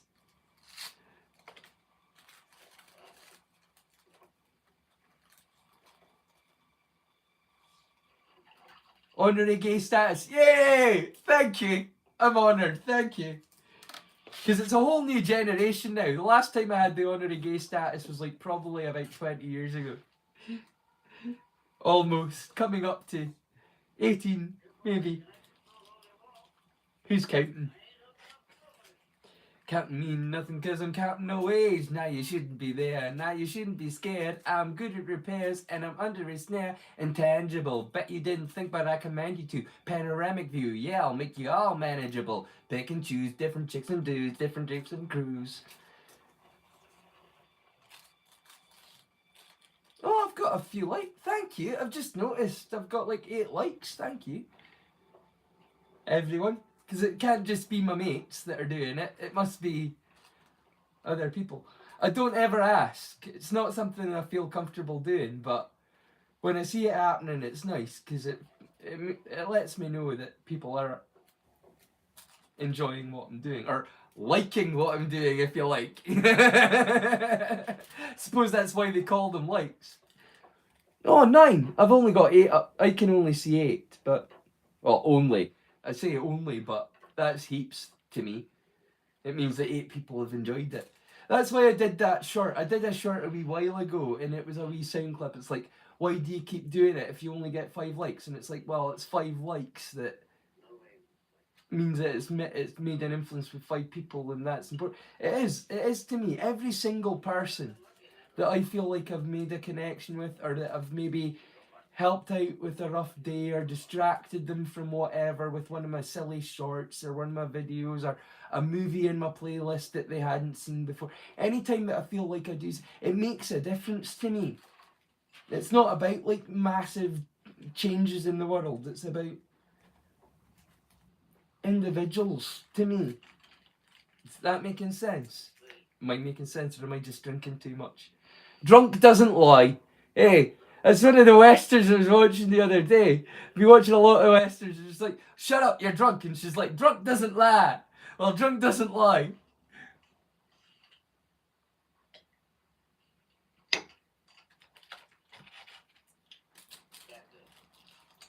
See, that's the funny thing. You say every soul matters. But the thing is, this is the horrible truth, is that it's that no soul matters unless another soul cares. That's the truth. And that's the hardest bit. And so I want to be a soul that cares. I don't want to be one of the ones that needs to be... I want to be one of the ones that cares, because I don't... No good deed goes unpunished. The other week, my friend, I found out he'd been living in a hostel, and I sent him a whole bunch of money to get himself sorted out and get himself up here, and he's still not managed to show up. And I'm starting to think I've been burned, but even if I have, it doesn't matter, because I know that I've helped him in my way, and even if he didn't manage to get up here and get a train ticket with the money I sent him, I'm sure that he used it for something that he needed or wanted, that it's made things better for him. So although I've been skint and I've been burned from it, I don't grudge him for it, because you don't do things for good things to happen. You do things for good things to happen for other people. Or I do. And I think that if you're doing it for any other reason, you're only going to end up upset or burned.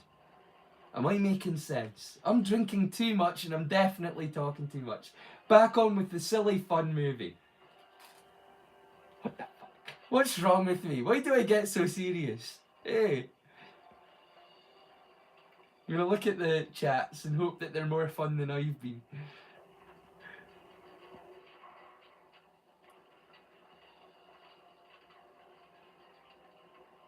Yeah, I don't even know who the Prime Minister is here anymore.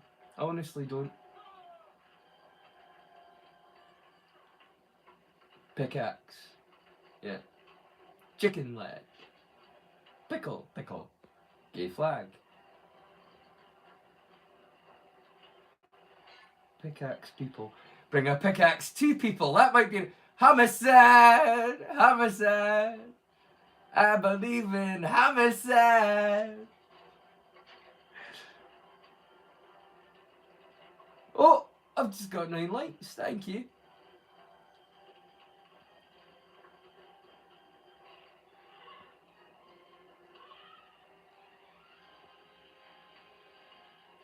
MrRay at AfricanKnob.com. Where's my African knob?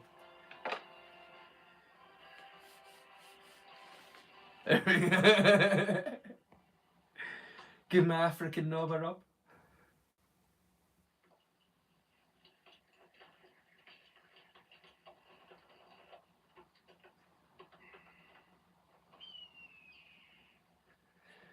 I try to be honourable these days. Like I say, I spent a long time being a really horrible person. My life was being made comfortable by the poor decisions that I was making. Does that make sense? Like, I know that a lot of people would think if you're being made comfortable by the decisions you're making, it's not a bad decision. But I was making bad decisions to make myself comfortable. And it took a long time for me to realise. It was tied in with religion, it was tied in with a lot of things. Losing my religion had a big part to play with me taking accountability for my own actions. And I'll leave it there. Honestly, it's because deniability is a great thing in court. You know what I mean? The less I tell you, the better, my friends.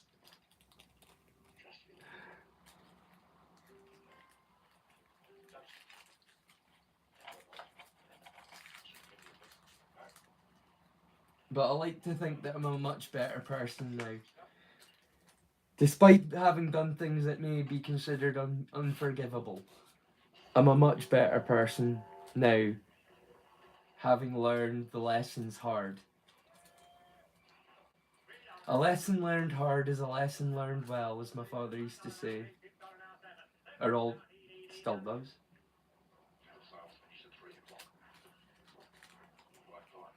I'm gonna play that song before the end of the night as well. Why not? I'll play 2 more songs at the end of the movie. I was only going to play 1, but now I'm going to play 2. Because I feel like playing that one for my dad. I better not drink too much more then as well. That might be an idea if I'm going to be playing 2 songs.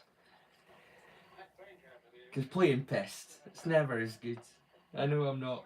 I have more fun, but I'm not as good when I'm doing it.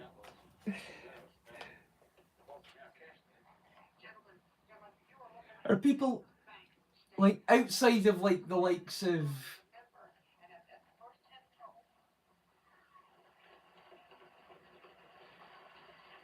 How many people watch my channel because they're watching it because of ukulele stuff and me stuff? And how many people are watching it because of the stuff that I'm recommending?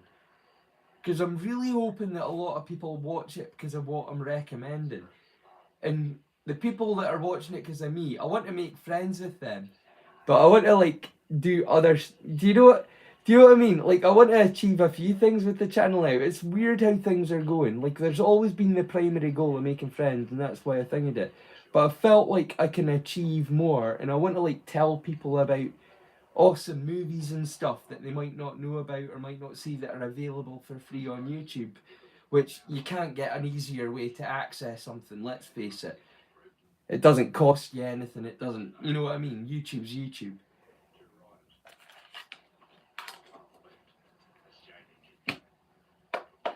Like, if people my age and with my experience and understanding of technology can use YouTube, anybody can use it.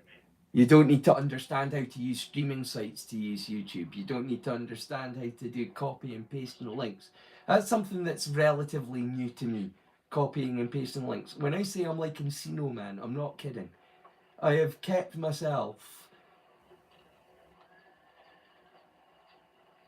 away from everything that's, like I say, YouTube has been my connection, my window into the world.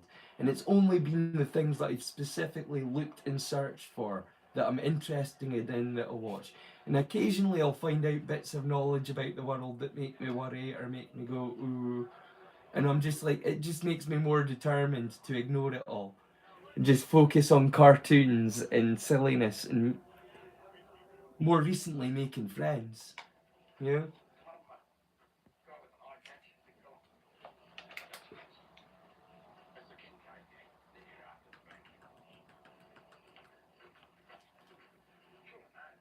What is that in my tobacco? See that? That's huge. It's like a big thick piece of like bark or something. What is that in there?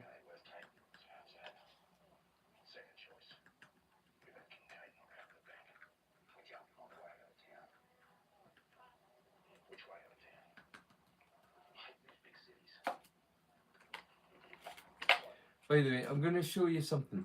For those of you that know what this is, you know what it is, right? I'm wondering if you like the little modification that I made to mine. You ready for this? I put a little built-in nozzle in the bottom of mine so I can grind it up and just tap it out. I have a seed dispenser, which works great. Little bit this should be a thing. I don't know why this isn't a thing already. I made this. If you want to call it a prototype, perhaps. But I just grind up and then tap out. Which makes it really easy to dispense tobacco into a cigarette. You like it? I'm more than just a pretty face, you know. I make things. I'm a bit of an inventor. I've got lots of little inventions that I've made. But I don't share that stuff on the channel because I'm not sure how to yet. I want to find a way to work out lots of things into the channel because if you're familiar with the term Renaissance man, well, I'm a Renaissance nerd. You know what I mean? I really am. I've got an interest in a huge range of things and I'm proficient with quite a lot. I'm not an expert in anything because that's the nature of the way that I'm interested in things. It's like once I know enough to be competent about something, I need to learn about something else now because I know that there's too much stuff to know about for me to learn it all before I die. So I just want to learn as much as I can and then hopefully I'll work out one thing that contributes in a greater scheme somehow. It's all we can do.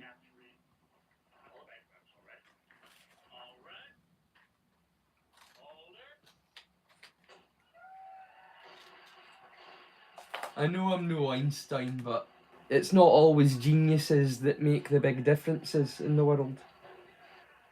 Sometimes it's the guy sitting by a creek that realizes that gold is heavier than soil. You know what I mean?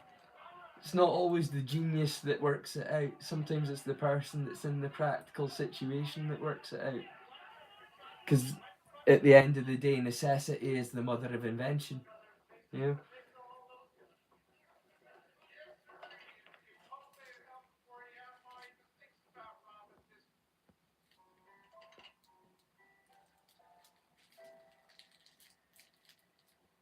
Uwu uwu. Can somebody tell me what uwu fucking means? I've seen it so many times. I need to know what uwu fucking means. What does uwu mean?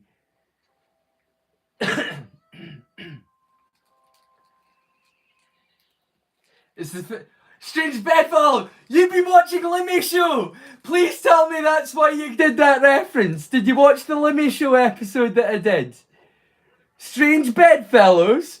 Who the fuck says Strange Bedfellows? Why are you saying that? You're in my head. Why are you saying it?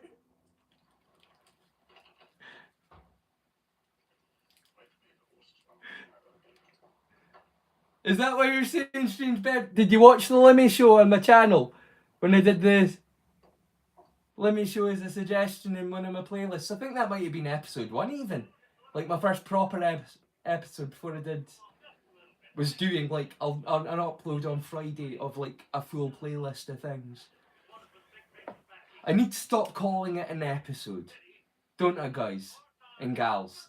I need to start calling it a playlist. A new playlist will be released each Friday.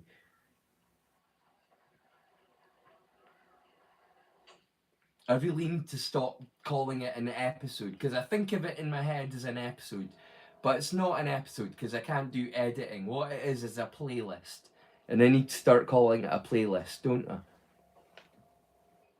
I know the playlists are marked as like episode 1, episode 2. But that's not the way the rest of the world sees them, I'm sure. They probably look at it and go, oh, it's a playlist. Why is it episodes? But when you play through it, it makes sense as an episode. Apart from maybe the specials, which are so fucking long. There's no day that anybody's watching a special in one sitting. That's definitely something you're meant to peruse over a week or a month or whatever, you know? But my normal episodes, you can sit down over the course of a week. And then if you find a show or a movie or an animated series that you like from my episodes, you're free to watch them at your leisure, obviously, but that's what I'm trying to do with my playlists each week, is just show recommendations for things for people that have brought me a lot of joy in my life, and I'm hoping will bring joy to people that wouldn't have otherwise seen it. Yeah? Right. Now that I've rolled, going to turn on the chat again, see what I've missed from my friends. Right, uwu uwu. Can somebody tell me what uwu fucking means? Because I've been saying it, but the only reference I have is Uwu Dragon from Viva La Dirt League.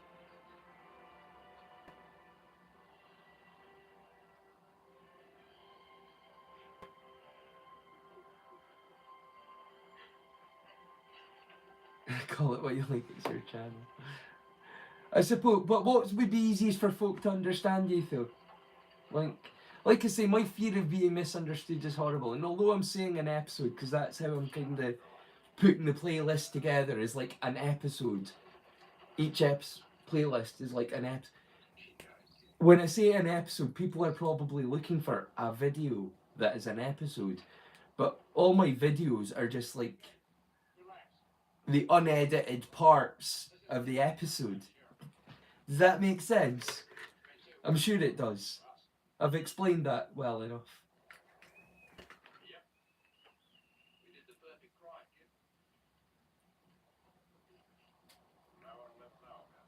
And no one will ever know about it. Poor old Paul Hogan. I say poor old Paul Hogan. I mean, him and his ex have had it pretty rough. Oh, that broke my fucking heart, mate. Hey, talking about accents, I'm going right into the Australian now.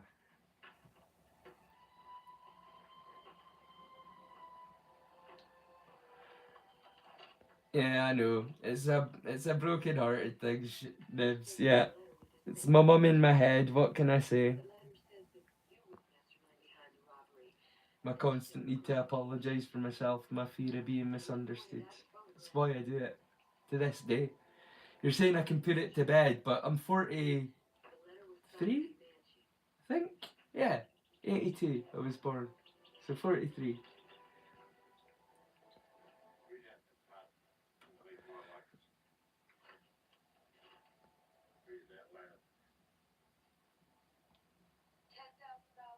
About my left shoulder. How did you know about my left shoulder? Oh, is it because of my targe thing? I injured my shoulder lifting my targe above my head. Have you seen my targe? Up there on the wall. Can you see it between my two shields there? Above the poster, the big round thing. That's my targe. This is my targe here. The round shield. I got that from my grandmother. My targe, and I use that sometimes, but I fucked up my shoulder doing targe and dirt, where you go down on your knee, lift your shield above your head and stab at the same time, and I really fucked my shoulder because I hadn't done stretch. I should have done my warm-ups and my stretches, but I just went ahead and did it. And the weight, there's something just tweaked, and it's not been right for months since. So how did you know about my left shoulder, Robert? Did I mention it before? Oh, you mean this? Right, oh, you should know about this. Do you want to know what this is? This isn't a normal leather bag. This is camel skin. Yes, you heard me right, camel. As in camel skin. Oh, I would like to show you something else. Speaking of camel skin and desert stuff. Have you heard of a desert rose? Has anybody here heard of a desert rose? Have you ever seen a desert rose? Watch it.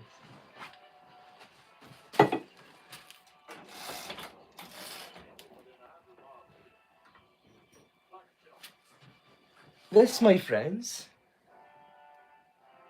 is a desert rose.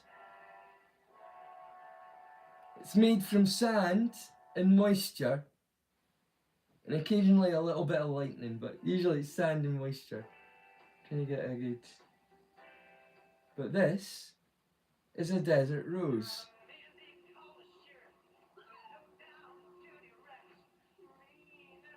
It's made from sand and moisture. These little shapes that create like rose-like.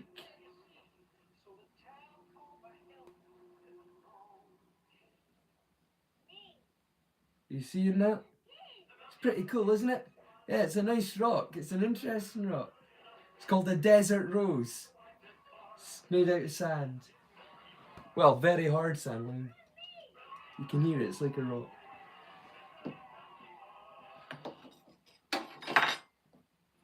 But that's very cowboy as well, Desert Rose. Well, it's the end of the movie, it's the end of the episode.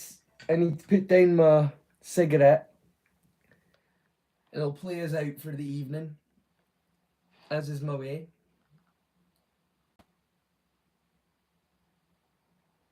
Before it moves into Young Guns. Right. I'll play my dad's song first, and then I'll play the song that was going to play to end it out anyway, so...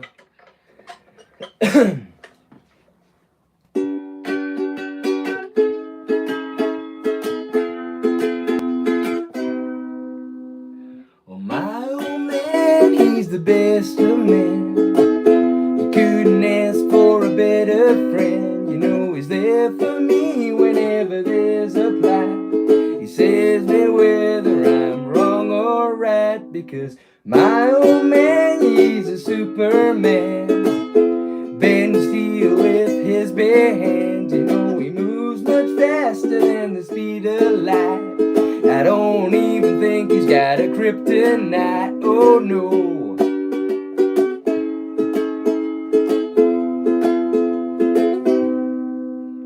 Oh, my old man, well, I look up to him.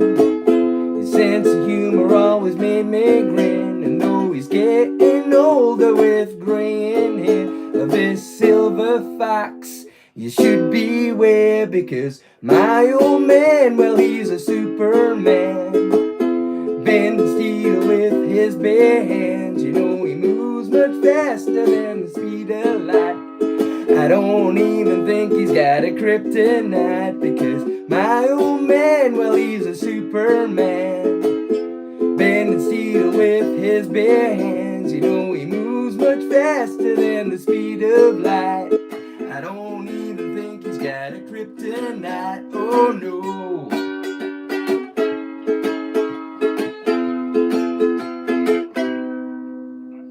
Oh, my old man will always watch me grow, but into what we still don't know. I'd like to prove that I'm just like my dad and be a second generation Superman. Because my old man, well, he's a Superman, bending steel with his bare hands. You know, he moves much faster than the speed of light. I don't even think he's got a kryptonite. Because my old man, well, he's a Superman, bending steel with his bare hands. You know, he moves much faster than the speed of light. I don't even think he's got a kryptonite. Oh no.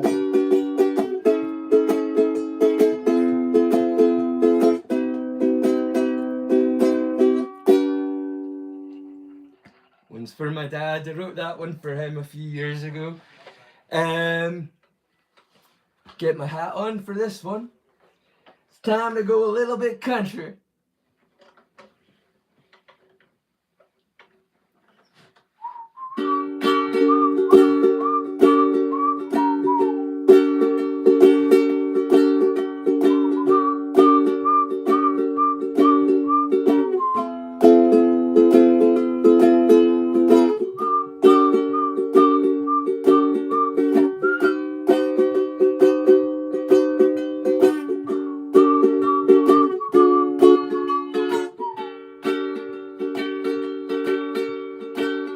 Their love couldn't go no further.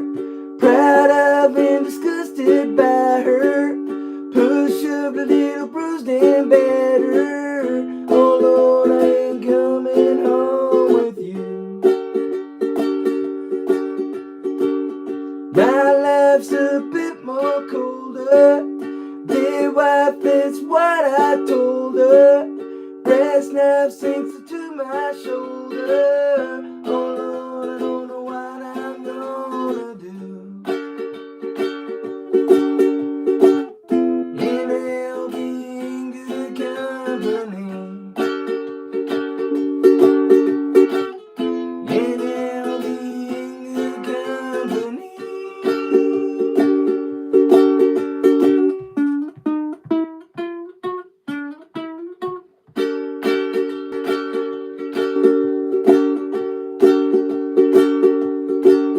I got my redhead Miss Betty, shake cleaning my screen. The stingy smells, tells, hells, bells, miss spells that brought me to my knees. In her fur, blood squirts, stuffed jerk like me on a tree. 4 count down, 3 rounds, and hell being good company. 4 count down, 3 rounds, and hell being good company.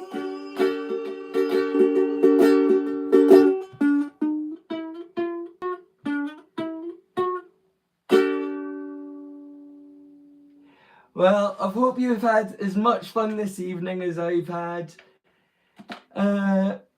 Until next week, till next Friday, I hope you all have a great time.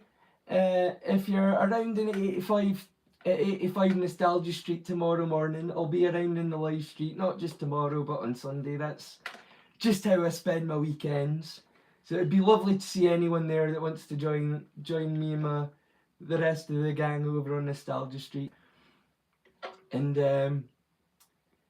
yeah, that's pretty much it for the evening this time. All that's left for me to say is, don't forget to choose kindness and stay curious, my friends. Until next time, yeehaw!